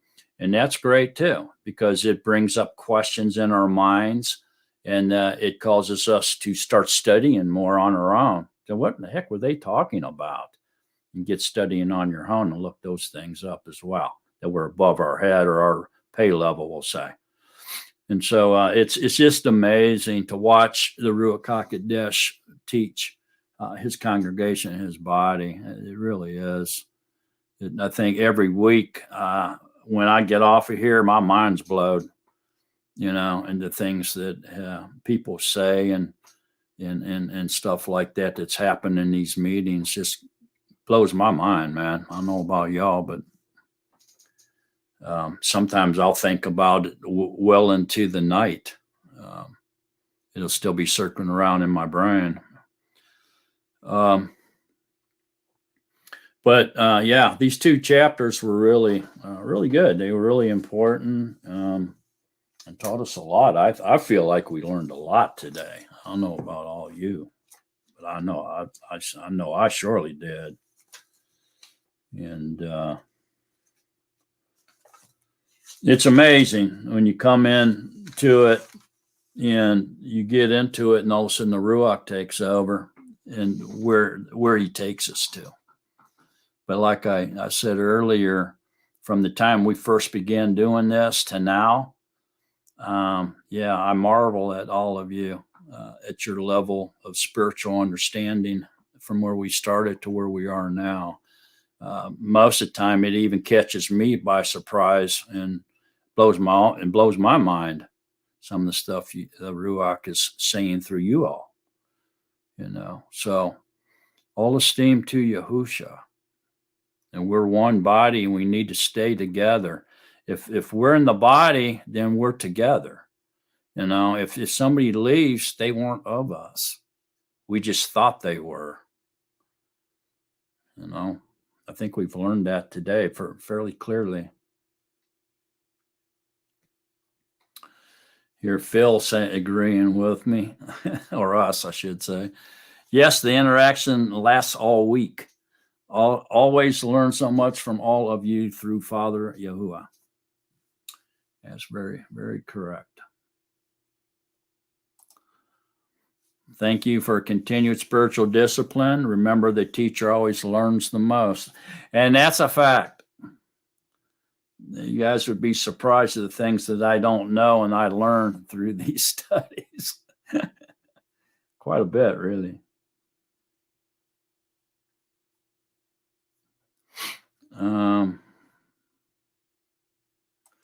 That's in Gibson girl. All the study we do every week, not just me. I'm studying along with y'all. That's all I'm doing. I'm right with you, studying scripture. Sandra says, praise Yahuwah for Yahusha and the Ruach HaKodesh, feeding us again today. Go ahead, Shelley. I was just praising. Sorry. But if I could real quick, and I know we're probably ready to just think about everything we've learned, but tongues, I'm still not real educated about. And I was just curious about the gift of tongues. Before I came on this path, I was trying to find I should say an assembly, but I was still trying to find a body of Yahusha, who I used to name differently. And I came upon this one gathering who they seemed to be very spirit-filled, and they spoke, as they were saying, in tongues, and they tried to do something to me to have me speak in tongues. And I said, I'm so sorry. I guess I'm not filled with the Spirit because I can't do this. And so I just don't know what speaking in tongues really is. Yeah, most divisions, denominations, they have different interpretations of scriptures that they base their religious practices on. And some of them will teach that speaking in a different tongue, a different language, okay, is the evidence and the only evidence of you having the Ruach HaKodesh. Because this can only be done through the one Ruach, because it's a Ruach-like gift. And so that's evidence that you have the Ruach. And they hinge everything on this speaking in a different language. Well, that's incorrect, okay, because we know there's 9. So if there's one Ruach is doing all 9 gifts, wouldn't any of those 9 be evidence that you have the Ruach HaKodesh in you? Yes. Doesn't matter which one it is. If he doesn't even have to work one through you. Why? Because you could be a laborer of the harvest. And the ones that have the gifts and stuff are the ones that are serving you. They're less than you. Go ahead, Tad. I just wanted to point out that it is written that if anyone speaks tongues, that there should be an interpreter. And if there isn't an interpreter, that they should probably try to refrain from doing that because it confuses everybody else. Yeah, that's correct. And there's different works of the Ruach when it comes to speaking in tongues, okay? it's more, it's mostly a personal thing. Does people who get immersed with the Ruach HaKodesh speak in tongues? Yes, there's many examples of it in Acts. We went through Acts, we saw the examples. So yes, but that's not the only sign that can accompany the immersion of the Ruach. Any of those 9 can. And none of them have to, because love is greater. We're going to get into that next week. Love is the greatest gift. And Paul explains it fairly clearly. And so there's the personal praying of the Ruach, okay, for you in tongues in private, okay? It doesn't edify anybody, but it does have a direct line from the Ruach to the Father for you, okay? So there's no edification there. If you do it in an assembly, then it's forbidden really to do that by you, because it would be fake if you're doing it. It would have to be the utterance of the Ruach HaKodesh doing it through you. Well, the Ruach's not going to do that through you unless there's someone in there that has the gift of interpretation of what you just said. Otherwise, what's the benefit of it? There's no benefit at all. It doesn't benefit anyone. Okay? So you're not supposed to do it in the assembly. But it is a sign to unbelievers. If someone speaks in tongues and someone interprets, it can be a sign to the unbelievers. Prophecy is for the believers because everybody can understand what's being said. That's why it's profitable for believers and unbelievers, but really for believers because you can understand what's being said in the prophecy, where unbelievers, if they're in the mind of the flesh, cannot understand the scriptures of truth. Whether they want to or not, they don't get it. See what I'm saying? So tongues personally, privately, and then tongues in the assembly only if there's an interpreter who can tell you what was just said through the tongue. Okay? And for a group of people to take you and say, come on now, try your hardest, just keep talking fast, it'll come out. Come on, we got to hear it, or you don't have the Ruach. That's hogwash. They're taking over the power of Yahuwah. They're trying to control the Ruach. They're trying to esteem Yahusha or usurper his power, take it onto themselves. That's why that's wrong. It's the Ruach doing it, not the man. Go ahead, Toria. I was thinking of the disciples. To me, that's my example of speaking of tongues. Of when they spoke to the crowd, they all understood them in their own tongue.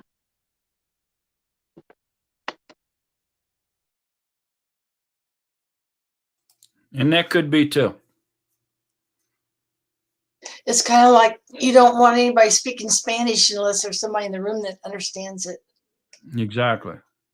It doesn't edify. It doesn't teach anybody anything. It doesn't profit anybody because nobody knows what's being said.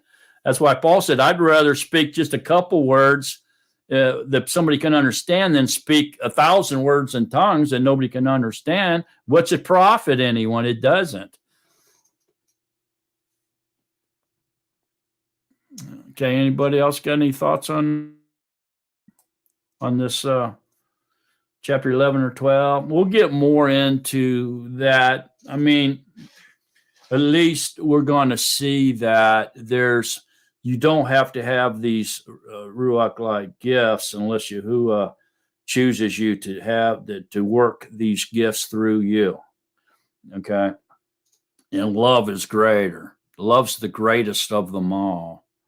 And in chapter 13, which they refer to as the love chapter, explains it very clearly. And it's a very powerful. We got some powerful chapters coming up here now. I mean, really. There are examples in Acts of people getting the Ruach and then speaking in tongues. The beyond what happened at Pentecost, in the upper chamber. There's beyond that. There's more examples of it, especially when Peter comes and he gives testimony to the council in Jerusalem. Hey, man, the same thing that happened to us happened to them, man. They got the Ruach and they spoke in tongues just like we did, And so then they said, oh, wow, then Yahuwah has chosen the Gentiles too. Remember that? That's powerful right there. And that's everybody needs to really think about that one. Okay, so we're not discrediting it, but we're not supporting the belief that you have to speak in tongues as evidence you have the Ruach. I don't go along with that. Matter of fact, I say love is the greatest sign. If you have love for Yahuwah and love for others, I say you got the Ruach.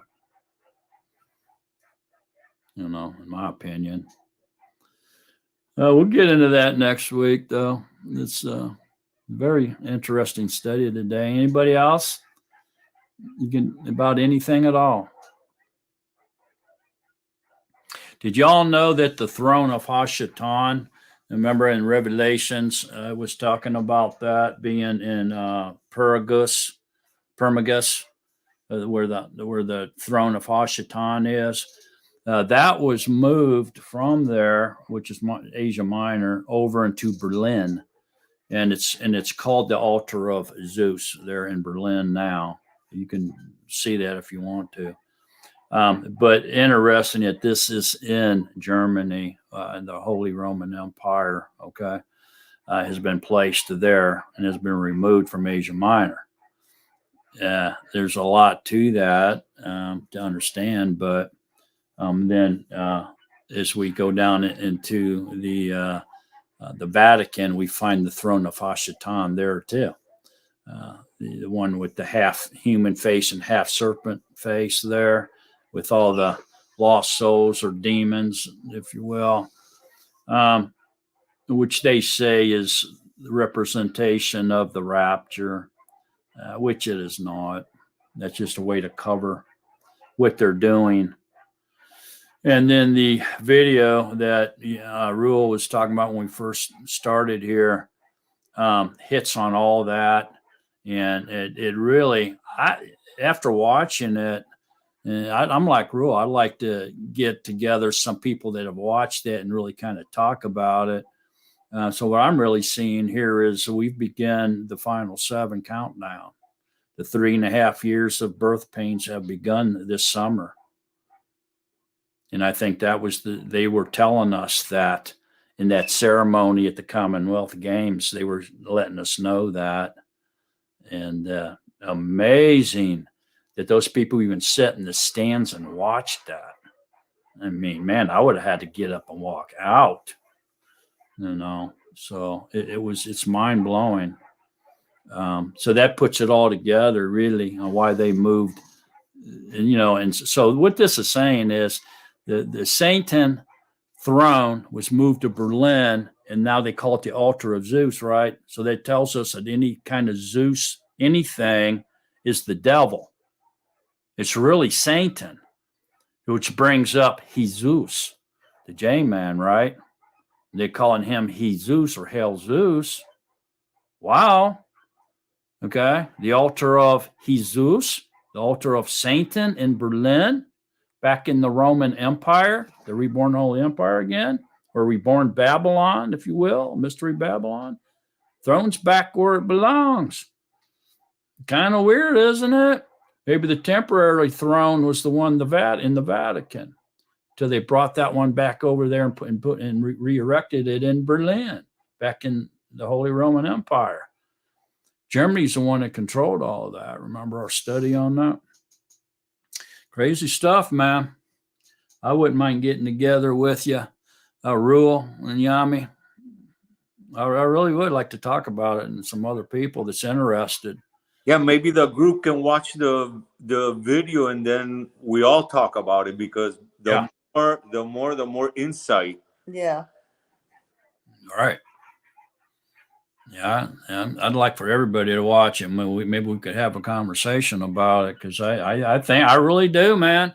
I think it was the beginning of the 3.5 years of birth pains that begun this summer. I think that's what that was all about. Watch it and see for yourself. It was so exact. It was, I mean, it was mind blowing that the erection of the Babylon Tower,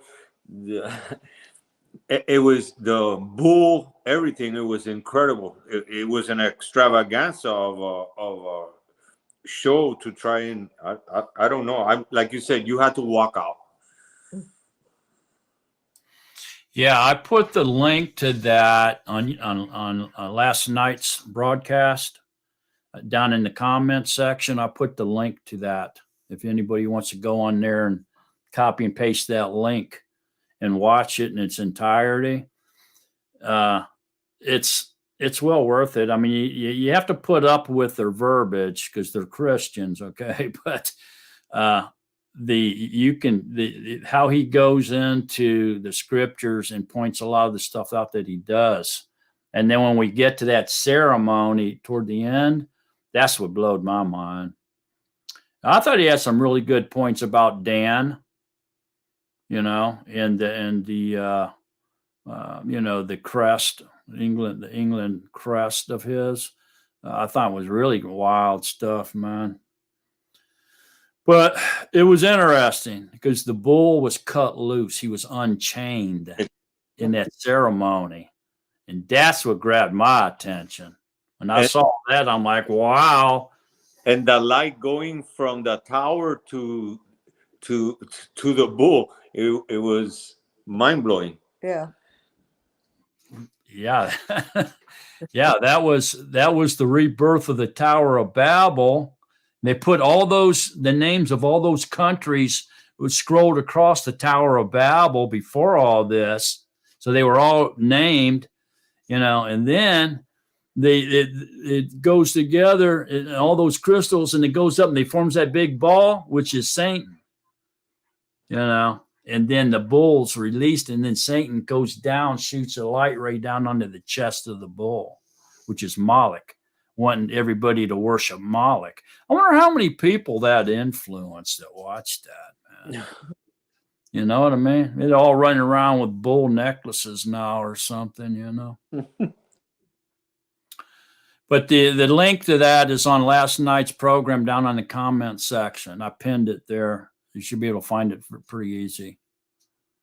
If anybody wants to watch it, and then we could talk about it. And I'd love to do that. I think it's a great idea, Rule.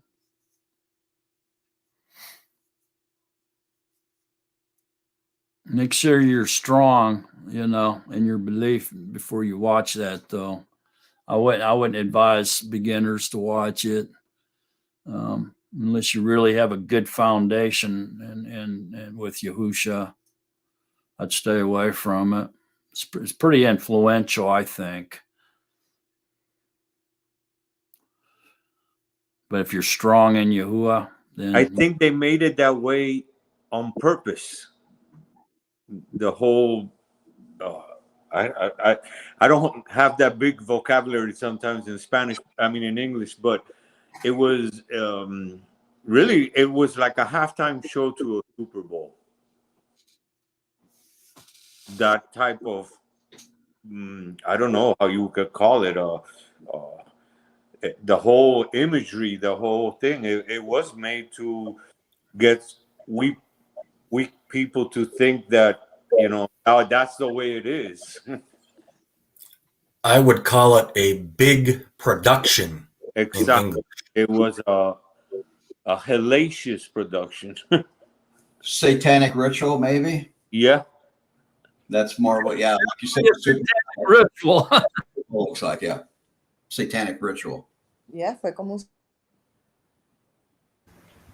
That's what I think with all of those types of things, that they're actually performing their rituals. And I don't know the results of those specifically, other than, to relate it to what the word tells us. But there's throughout, just like it was commented last night. They're like the Olympic Games and those ceremonies and all the symbolism that's involved with that. And I was curious, but I thought it might be too heavy, but I don't know with the Iron Age, if that bowl, the metal was iron, and if that would coincide with it. And it was just frightening. It was very frightening.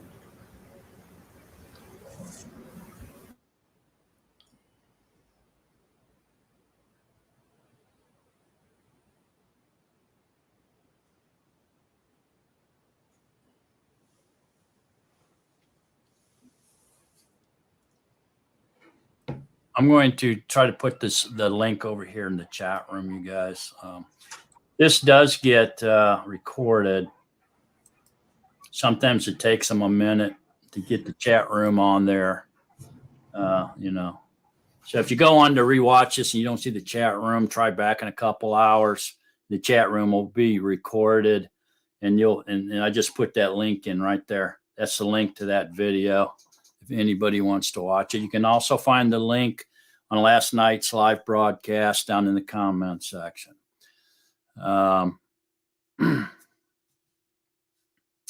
So hopefully that works for you. By the way, in case you don't know, this is an open format, and anybody can watch this. There's people watching this that's not in the chat room, and we don't know they're watching, but they are. And usually there's around 70 to 100 people watching us during the live broadcast. And then afterwards, from week to week, we're averaging about 221 views on our Zoom meetings per week.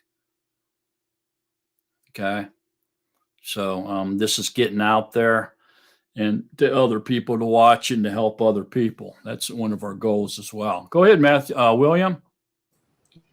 Yeah, Mark, I just wanted to mention something about Berlin and Pergamos. It was in the 1800s. There was a German archaeologist who actually went into modern day Turkey and a bunch of those other areas and brought back over 23 of the pagan altars and brought them all to Berlin.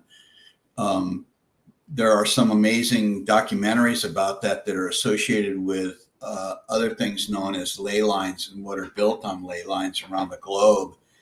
And those are football stadiums and big arenas and places where these satanic rituals go on all the time.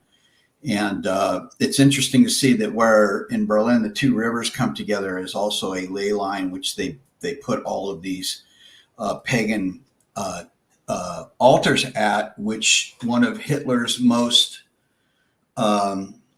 prominent speeches was actually given from that same altar in the 1940s, which, you know, when we start to look at things and how it's all by perfect design and should be absolutely no surprise.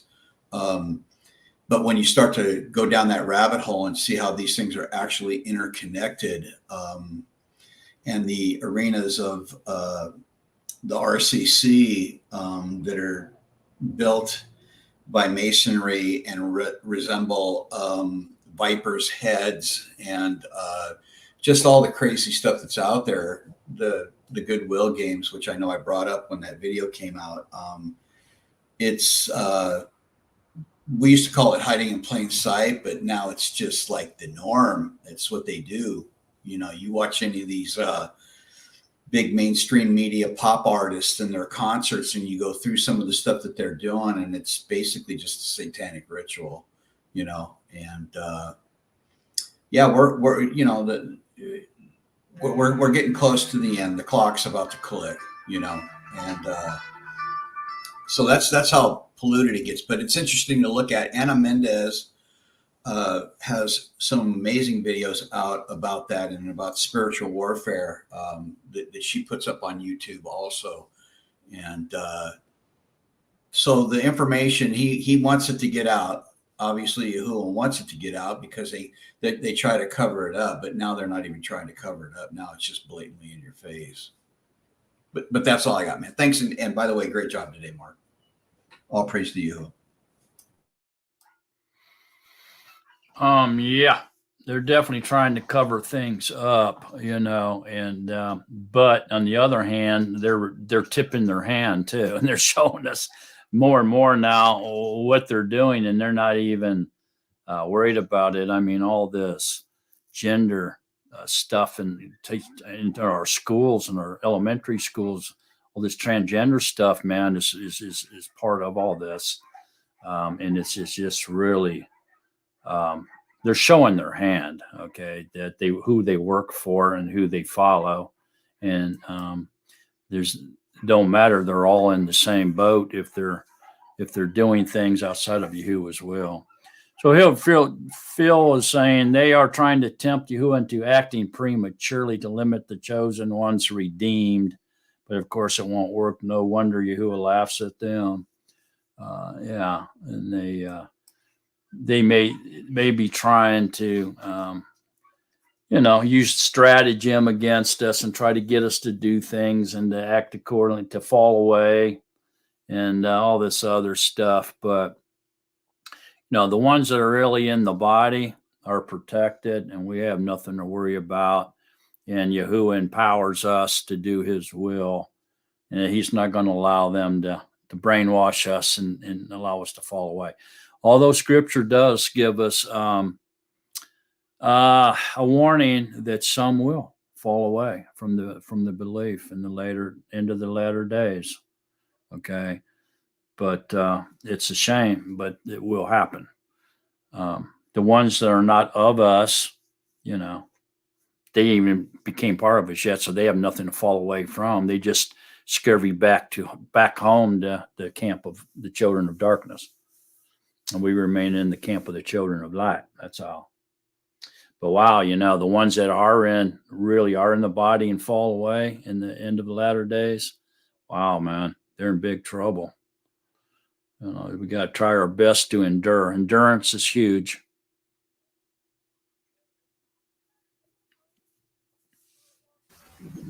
I just wanted to share a thought I had that, when we were watching that ceremony or whatever, I think a lot of what is happening now, I think why there isn't such shock to it is because for years now, I think they've been dulling people's senses to that, because if you turn on any streaming service, pretty much everything you see is about the occult, in some way, shape, or form, cannibalism, serving pagan deities. I mean, and it's under the guise of entertainment. So I think when things that are so in your face like that, sometimes it's not in anybody's face because they just look at that, because they're so numb to it, because it's all they expose themselves to, so they don't really see it for what it is. I don't know, something like that is what I was thinking. That's absolutely true. In the UFO community, they used to call that soft disclosure, and that soft disclosure is in everything. Look at the shows like you said. For instance, Lucifer, the show they have Lucifer on. They make him out to be this really, very good looking guy with a great accent. We're going to put a couple shrimp on the bobby, and, we're going to do all this nice stuff. And it's just soft disclosure and deception. It's everywhere.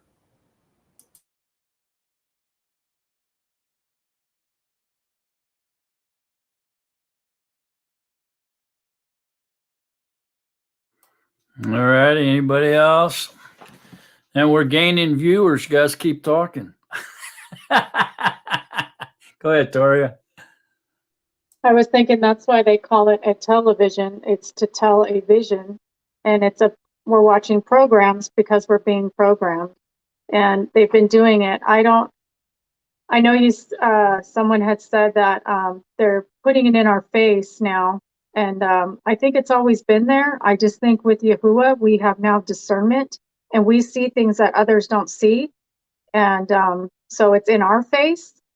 But I talk to people about certain things or programs or whatever they've seen, and they don't see any of it. So I believe it's part of the gift of discernment that we've been given.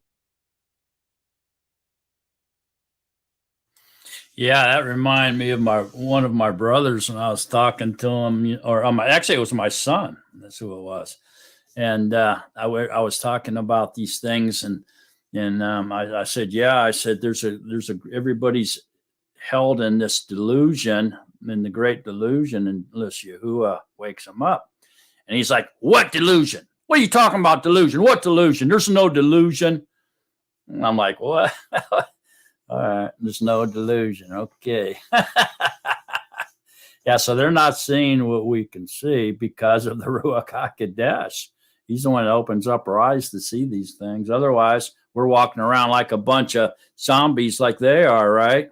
The Walking Dead, man. We're not aware of any of this stuff that's going on.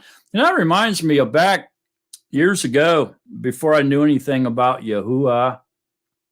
Yeah, they're looking at the finger, right? Not looking at what it's pointed at, with the fingers pointing at. They're looking at the finger.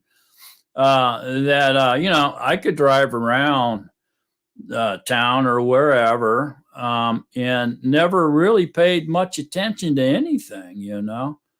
And now I go out, and all of a sudden the first thing I start seeing are sun steeples, crosses, all this crazy stuff that's out there, statues and whatnot, and it's like, man, I'm wide awake now. I can't even leave the house without seeing this stuff, and even patriotic things, jumps out at me now, and other stuff, material, the love of material things, and all this, people trying to have more than their neighbor or whatnot. It's just stuff I just really never paid attention to before I knew you. Go ahead, Toria. It's funny you said that. The one thing I noticed when I moved to Texas, I mean, they're very patriotic, but I had learned a long time ago that I don't pledge my allegiance to anything but Yahuwah.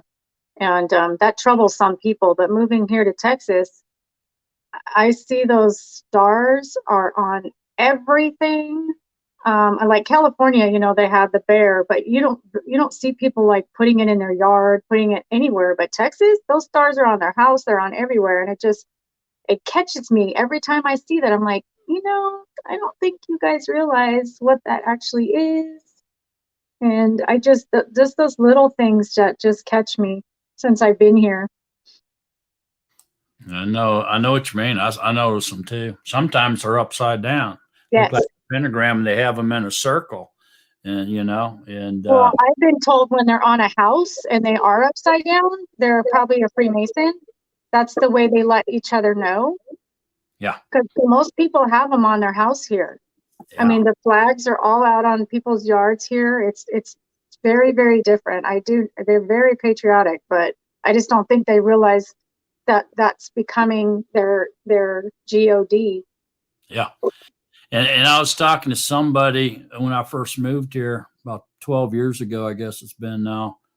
And they were explaining to me that Texas is a big portal, for demons to come in and out, and that's why that pentagram is all over the state.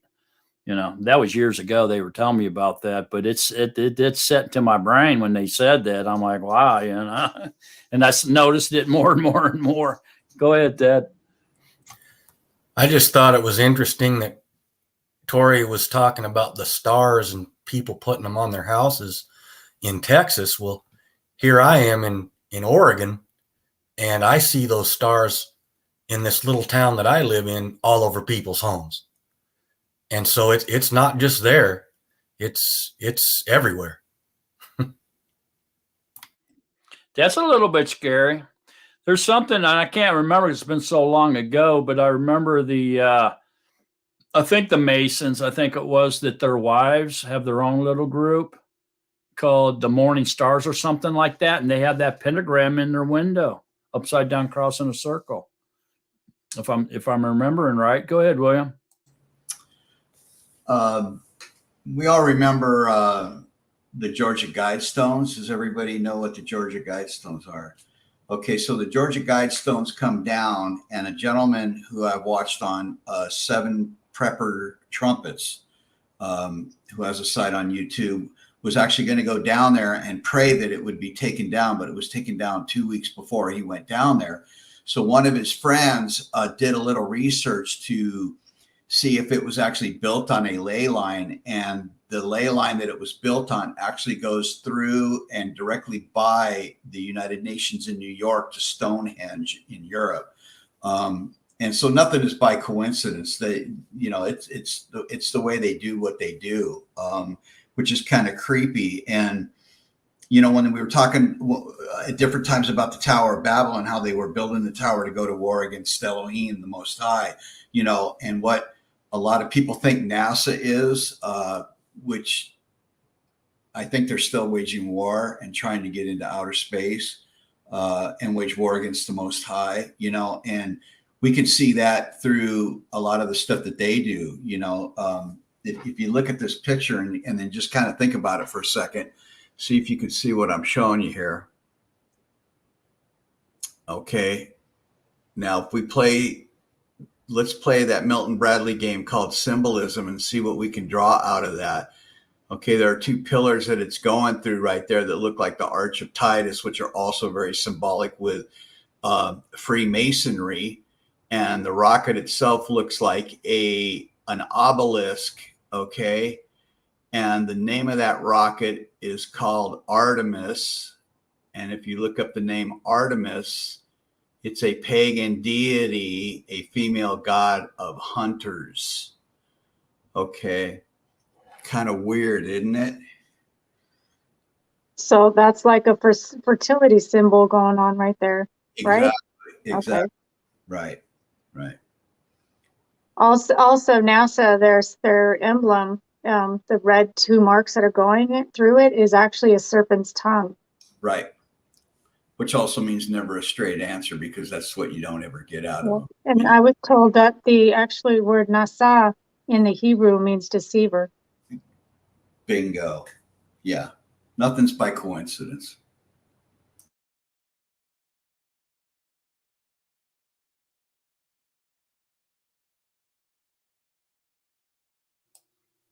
Okay. Yeah. Weird stuff, and a lot of people call you a conspiracy freak when you bring up some of this stuff. But, the downing of the Twin Towers and then the erection of that new tower, that's got a lot of secret stuff going on there too. Don't let them fool you, man. I'm with William on it. Nothing happens by accident, and Well, it's just like the Vatican and the what is it? The memorial, the National Memorial, the obelisks that are in both. They're both in what's called a vesica, which is also the shaft and the female part. And you can see the aerial. You can see it. They both have the exact same thing. Kind of like a Shiva lingam. The same kind of thing. Right, or the image to the beast. We see it on every continent. She covers the harlot covers the entire globe.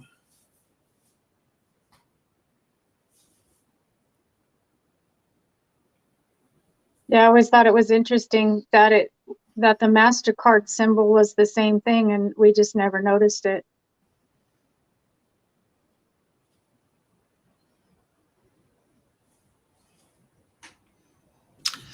Yeah, they're planning things out because you can look it up in the ways that we can fold our currency, like money. Yeah. I mean, it shows the Twin Towers on fire. It shows the Hoover Dam being attacked and water coming out of the Hoover Dam. It shows a nuke going off outside New York City and a tidal wave taking out New York City. And some other things are all on our money. And if you really start studying this stuff, the emblems, symbols, and everything they put on money, oh man, it's satanic as you get. They got demons. They got all kinds of. I mean, just look at the cap on the pyramid, on the $1 bill. I mean, that says a lot right there. Just that. There's also the little owl hidden in the window. Now, I mean, demons, all kinds of stuff. And by the way, where it says in God we trust, what Yes. God? Which one are they trusting with their currency? You know what I'm saying? Is it Yahuwah, the one true living Elohim, or is there a different God they have in mind? Just like the G on the Mason's ring, right? What does that big G stand for? Well, they say it stands for God, I think. But which God? There's all kinds of stuff out there, man. It's just crazy, crazy, crazy. And Mark, you're absolutely right. You know, when they call you a conspiracy theorist, my family, I was compelled to share a lot of this stuff with them and try to get them to recognize the weapons of warfare that the enemy uses. And I put a bunch of things together and I sent it out to all of my family. And the only one that I actually got a response from was my deeply Christian brother, who told me never to send him anything like that ever again. And, you know, it was just like, I didn't expect it, but I should have expected it, but I didn't think I would actually get that from him. It was kind of disheartening. And I have not said anything to him about that. It's actually been a couple of years. You know, I forget who it was that mentioned it earlier. Maybe it was you, Tori, that said something about just being quiet sometimes. Sometimes when I want to just kind of go out and blah, blah, blah, blah, blah, you know, sometimes it's maybe better just not to say anything and be quiet. If he puts me in the right place at the right time, or the question is ever asked, I want to be well equipped, okay, to be able to give them the right information, not the same stuff that they're getting and they're spewing out, you know. That's really important. And it's disheartening. It hurts, you know, but that's the world.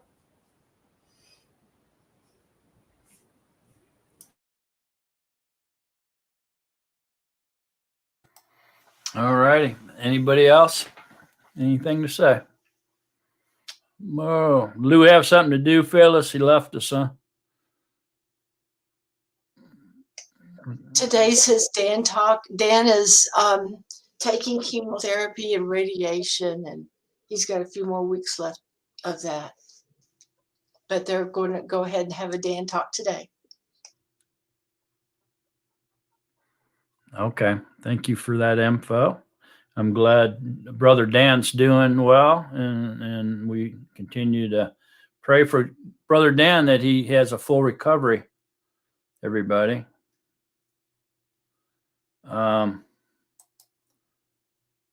And Gibson Girl saying, wow, Brother William, I have had a similar experience with my family.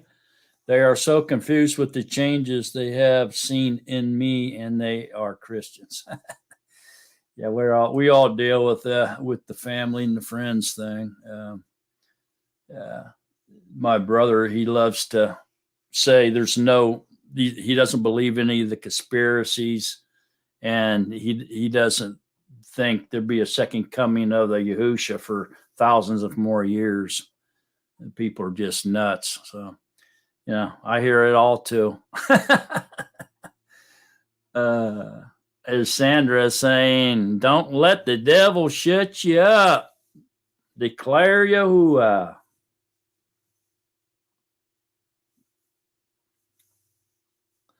Yeah, I'm not sure if I've ever seen this one. Have you, William? YouTuber user saying NASA's serpent tongue is on their logo. NASA's logo. I'm not sure if I've ever heard that before. Yeah, I just said that earlier. The NASA on the emblem, it has a serpent's tongue. It's red. Oh, really? I never knew that.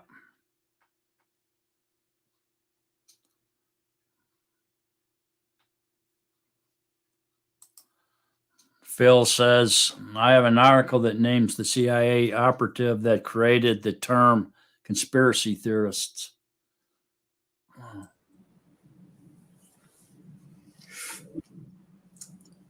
Here's one for you. Does anybody know who the owner of Miss Magazine is that came out in the 1960s when the women's lib movement was first getting started and really big, and the whole idea of breaking up the unity of the family was socially engineered. You might find it kind of interesting to know that the CIA actually owned Miss Magazine, and they were the ones of the propaganda movement that started that whole thing. In that particular way that they got it out there. And if you guys, I'm sure everybody here remembers watching the good old MASH TV show and Hanoi Jane. Okay, Hanoi Jane was a propagandist for the enemy that would come on the radio and would say things that were used to take the American soldiers that were struggling mentally and emotionally and slip them off the edge with the lies that she was promoting. And that avenue of propaganda, it goes clear back to the Old Testament. They just learned how to perfect it. That's all. It's in every facet of our life. So the stuff that we see around us, when it talks about making an image to the beast, this stuff has existed for thousands of years. This is how deeply entrenched it is in our society. And for those of us that are heeding the call and coming out of Babylon, that scripture that says that only but a few go through the path that leads to righteousness, only but a few go through, we should really take that extremely serious. You know, when we hear that, especially those who are still in the Sunday church pews around the world, you know, this is what it looks like to be called out. You're not going to be popular. You're not going to be a part of the big group. You're not going to be having the big kumbaya moment with everybody. You know, it's only but a few take the narrow path. Why? Because it's uncomfortable. It's painful. It hurts. It's full of ridicule and persecution. You know, there's nowhere in scripture that he told us that if you follow me, it's going to be great. It's going to be perfect. You know, he doesn't say that. Not in this life, in the next life. That's the one we're supposed to be looking at. Okay.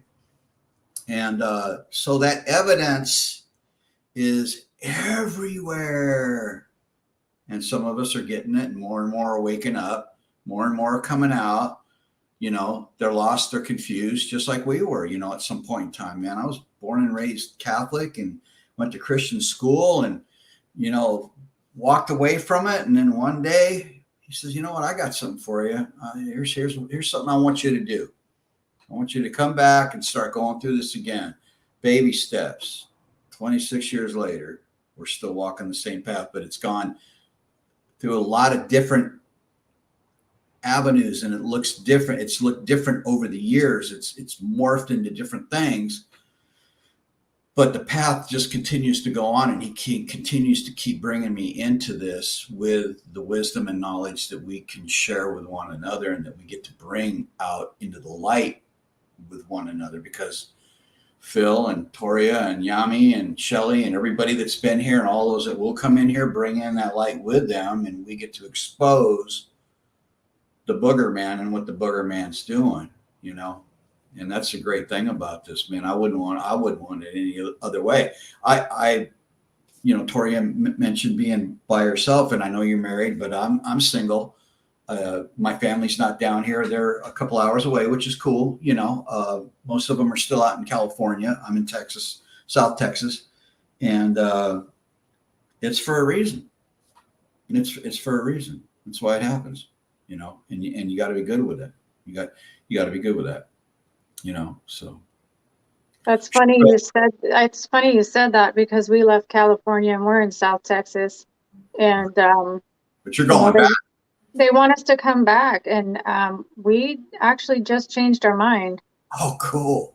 And as you could see, my house is kind of empty, but there's a house we just went by last night and saw.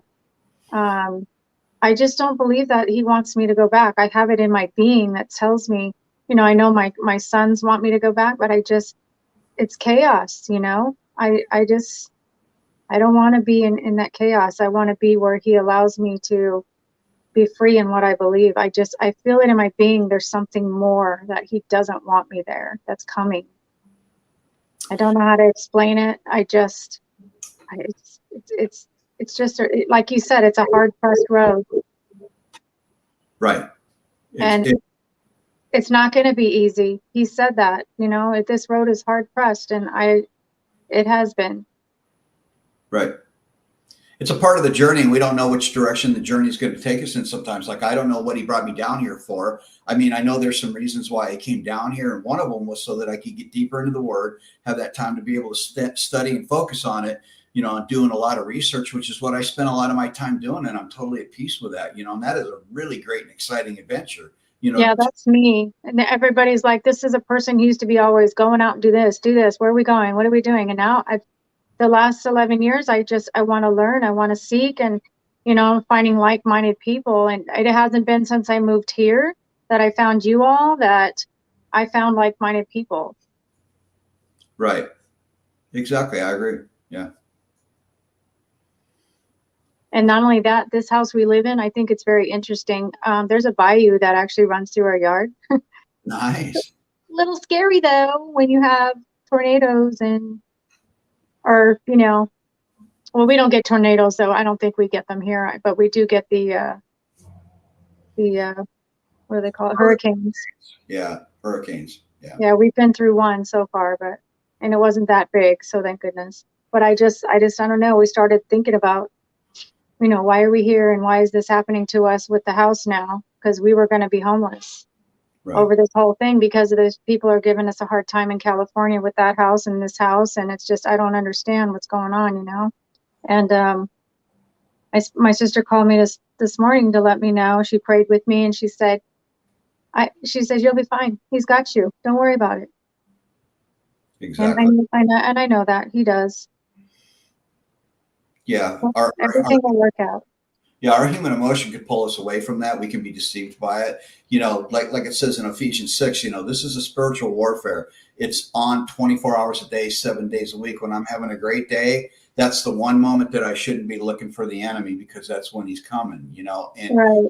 Yeah. And so it's always being well equipped. And then I've learned through the process of sharing these things with my family and doing it with an honest and loving heart, of how much it kind of confused them, and kind of pulled them away.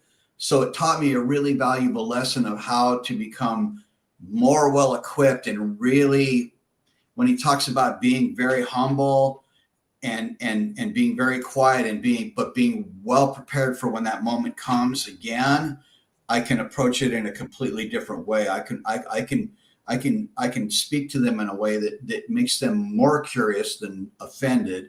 It makes it easier to plant the seed, so they're more willing to accept it, or to take it in and just start that thought process moving in their own mind. And then maybe we can have that conversation again somewhere down the road when they ask the question, like, what did you mean by that? Or what does it mean when they say this? Or why is the world this way? So it's just a learning process. I'm learning it. Everybody here is learning it. We stumble, but we get back up, we get off the path, we get back on.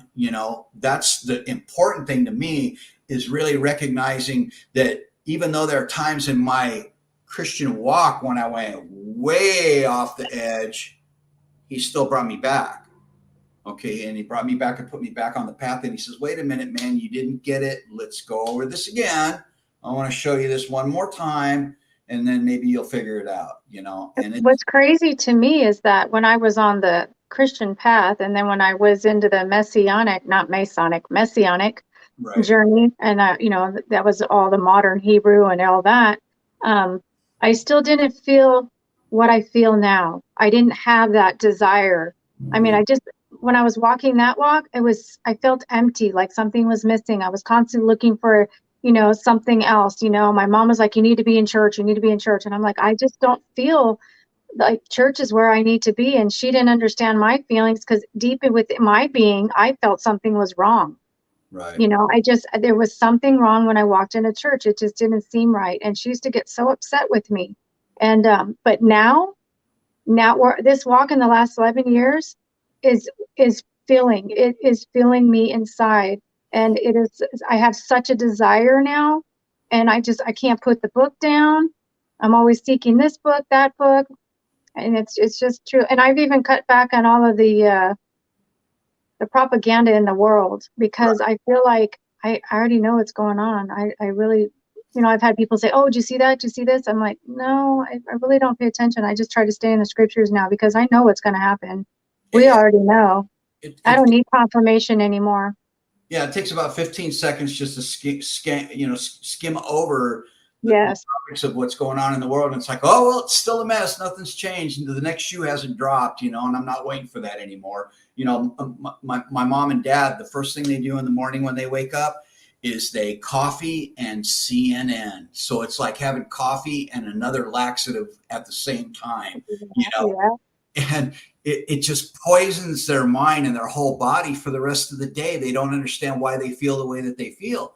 And I tried to tell them, just quit watching that for a couple of weeks and you'll watch how your life will suddenly feel a little bit better, because the poison is now being removed from your mind that poisons your body, and they struggle with that. I think that's why scripture tells you, when he warns us about wars and rumors of wars, we can't, because there's so many rumors, you don't know who's what or what's going to happen. They're telling you, they act like everybody's going to die tomorrow. And, people trust and they live on that. We still see people walking around with masks on their face, riding around in their cars. It's the delusion is so crazy. Yeah. Who's the author of confusion? Yes. So I think that's why we have to be careful with that. Yeah. He deceives the whole world, but it's just that part of the world over there that he's doing that in. It's, it's not everywhere, but no, it's right. Yeah, it's everywhere. I mean, he's allowing us to see the big picture now. I mean, I don't know about you. I can just read the headline and already know, oh, well, that's a load of crud. Like with Pelosi's husband, I knew right away. I don't even have to read it. I haven't watched anything. I can tell you that was a setup. It was a lie. Whatever it was to make him feel sorry for him now. Through laws and legislations, corruption works and manifests against the saints. Okay. Just a quick example. Roe versus Wade gets turned over. Gavin Newsom in California comes on. He signs 13 anti-abortion laws and puts 5 billboards around the United States in places like Texas and Florida that says that if you come to California, we will pay for your abortion and we will also pay for your children to have transgender surgery. Right. Okay. How sick does it have to get? And yet people are starving and they're not taking that money and feeding them. So you see where the corruption's at. Right. And through laws and legislations, which we can see, I'm actually doing a study right now on the man of lawlessness and trying to take a really good look at breaking that down from the beginning of scripture all the way to the end of scripture, and what the man of lawlessness actually is the system of corruption that's gone through different political leaders, kings, and on down the line until it culminates until the last man of lawlessness is revealed. But it's all a foreshadowing of what is to come. And we can see that throughout history through laws and legislations and governments that are ruined and ruled just like the king of Tyre was by the most anointed cherub who stands in the back as the puppet master. Right. None of this is new. We should know this by now, but we don't know this because they aren't going to teach it to us. It's been pulled out and removed. Yep. That's media itself. Yeah. When you study media and where it came from, it just, wow. Yeah. Yeah. That's a nightmare of its own. Yeah. Yeah. It's all propaganda to cause delusion. Right. So we go to the Bashora. I can't tell you how happy I am that I came across these BYNVs and went across these, and how much it changed, or how much it went along with the change that I was already coming into, whether I was following the Messianic Torah movement, or where I was testing the waters. I love going down rabbit holes, man, because I like looking at everything, believing nothing, and then going back to the scripture to find the truth in it, whether it's true or it's not true. He will reveal it to us if we ask him to give us that wisdom and discernment. He will reveal it to us. We're not going to just, it's not just something that we come up with within our own genius, Right. so to speak. It's given to us. Right. It's like even David prayed for knowledge and love. Right. He pulls back the veil. We don't pull the veil back. He pulls the veil back, But the information that's coming out today and within the last 15 years is unbelievable. The stuff that we can find out there now to show you this. And then it still gets pushed to the side. They're still trying to use algorithms to get rid of it. Going to be interesting to see what Elon Musk does with Twitter. I saw that he's already fired tons and tons of people, so that'll be interesting. Oh yeah, and the mouthpieces in the media, talking about, he doesn't know what he's doing and blah blah. No, he doesn't. He's the richest man in the world because he doesn't know what he's doing. Obviously, he didn't read that book. So the propaganda. I actually feel sorry for newscasters. I don't know how they wake up every morning knowing that today I'm going to go out and just lie to everybody again all day long. The car salesman. Be a car salesman. Yeah. Or Al Bundy selling shoes, could be one or the other. We don't know. But yeah, it's all a facade. It's all a lie. Christmas and Easter. There you go. There's a good one. Yeah. Well, this is an interesting time in Texas. I'm sure Mark knows this too, and you. Oh my goodness, these people here. I was, like I said, I came from the desert of California. I was born in LA, but I have never seen. They decorate their yards no matter what holiday it is. It's all decked out. Every house, and then they're like, "Oh, do you need decorations? We have extras." I'm like, "Oh, no, thank you. I don't do that." What? It's just wow. They literally get a trailer for Halloween. All the neighbors. You're talking. We have most people have 5 acres, so you can imagine the span of all the houses. So they get a trailer and they put hay on it, and all the kids get on it, and they just drag these kids and lines of them full of trailers from house to house. I'm like, and they give you an invitation in the mailbox with a balloon. So if you want to participate and give candy, that you put it on your mailbox. I'm just like, wow, what happened to just shut your light off and don't come to my house? But it is very extreme. Their holidays are big here. Phil Dickey just put up there that Elon wore a Baphomet costume for Halloween. Is that what you're saying? I just heard that too. Are you kidding? Wow. Yeah. Wow. And in the middle of it, I guess, is like a weird looking thing, and it's a Baphomet looking. Well, if you're in the Mickey Mouse Club, you're in the Mickey Mouse Club. Doesn't matter where you're at in it. That's what it is. Yeah, the ears are the horns anyway. Yeah. It's just the deceiving, just plain sight, deceiving you in other ways. Yep. What's crazy is Walt Disney was my mother's 3rd grade uncle. Wow. And my mom, when she was a little girl, used to go to the studios and watch them paint. So you can go back how old that was and paint on the glass. Right. And she said that Walt Disney was not nice. She said that he didn't want the kids around unless there was a camera reason. It was kind of like a Michael Jackson thing. It was a fulfillment of his own fantasies. But, he had his, Michael Jackson had that whole little, whatever, Michael world over in his yard. So it's kind of the same thing for him. But she said his brother George she used to go hang out in his studio. He was very nice, but she said, Walt, no, he was very odd. She could feel the whatever is going on with him. Right. But we're in a very interesting age right now, a very interesting time with all the things that are going on with CERN, the death of the Queen, the 3 DNA strand. If any of you are curious and you really want to go down the rabbit hole, the ley lines, RCC, all this stuff is just absolutely interconnected with the synagogue of Hasatan, and the more you come into that wisdom and that knowledge and you place it in the right place, and that's why Mark mentioned that there's only 2 ways. There's either the way of Yahuwah or there's the way of Hasatan. There's no in between. There's no middle ground.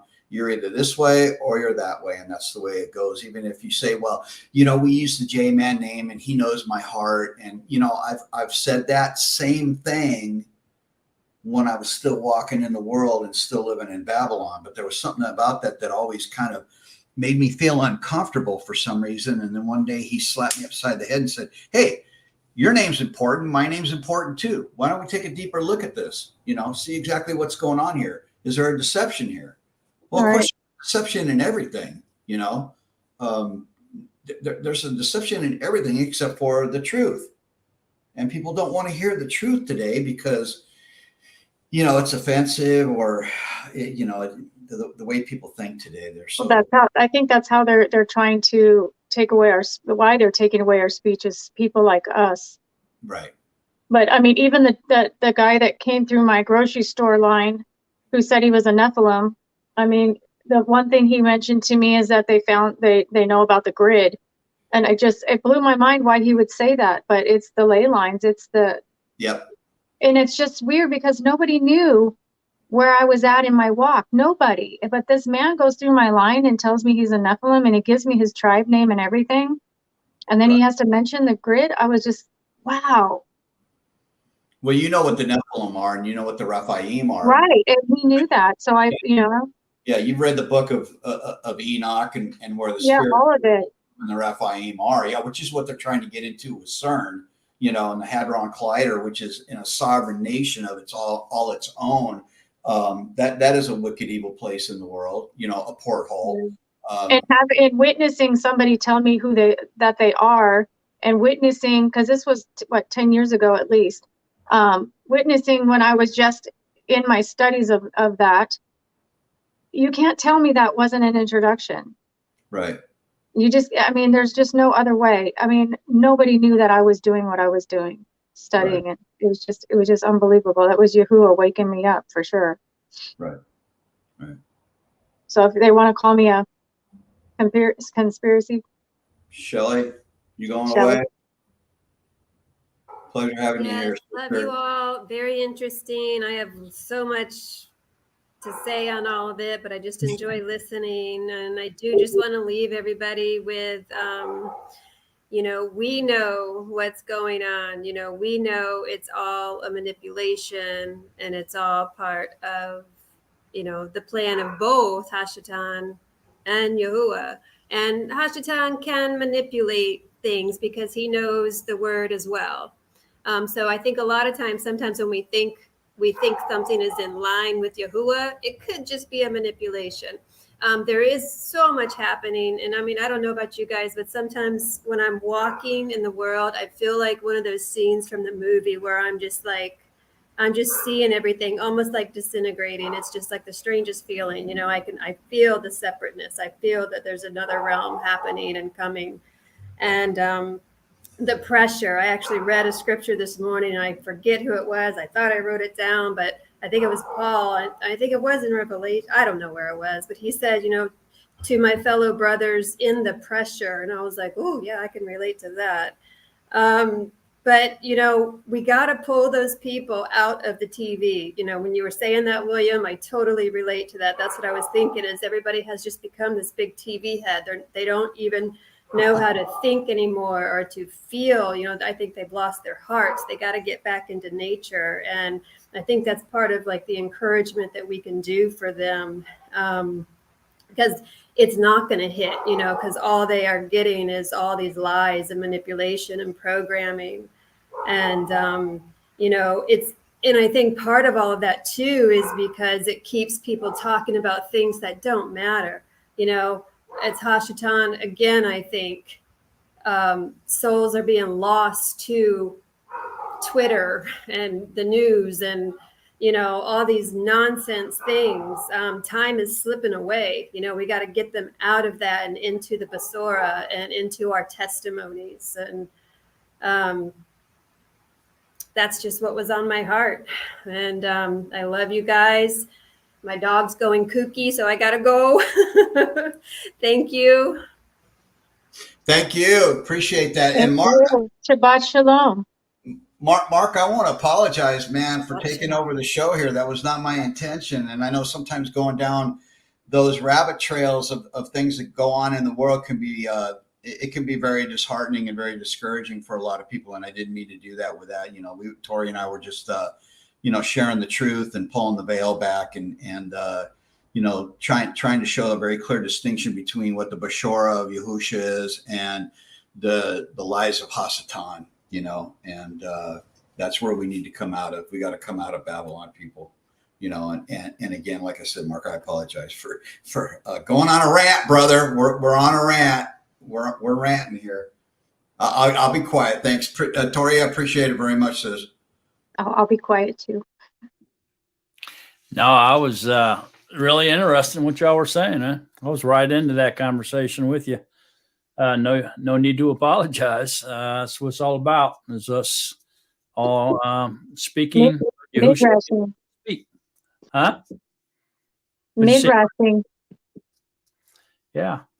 I mean, some of the stuff that's coming to my mind as I was listening to y'all was, these like Starbucks with Mother Nature, the mother of horrors on their cups and signs and stuff. And these monster drinks with, the 3666 on there and the Aramaic 6, looking like monster claws scratching the can, and the Red Bull monster drinks and, I think, some people are even mentioning Taco Bell and a few other things, that has paganism stuff on them. So, yeah, that's the reality, man, is we're in this world that's being run by Hashatan and the children of darkness, and their influences everywhere.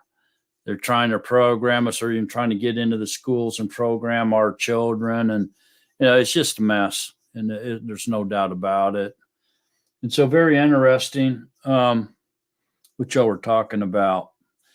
And I suppose then we're going to wrap this up now.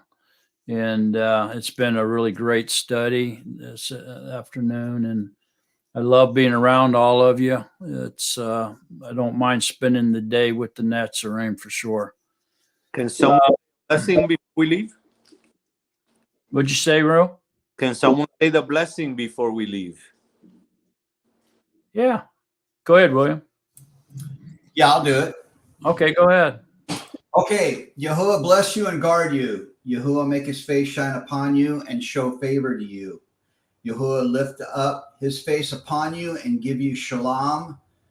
Thus they shall put my name on the children of Yisrael, and I myself shall bless them. Shabbat shalom, everybody. Shabbat shalom. Thanks for coming. See you next week. Thank you, Mark. Shalom. Baruch haba B'Shem Yahuwah. Baruch haba b'Shem Yahuwah. Yeah.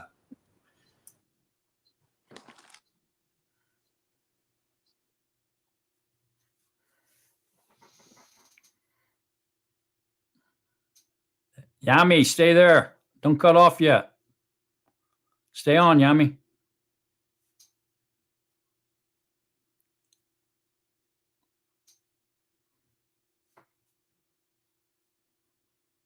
Stay on there. I'm going to end the broadcast, okay? But don't go nowhere. Stay on.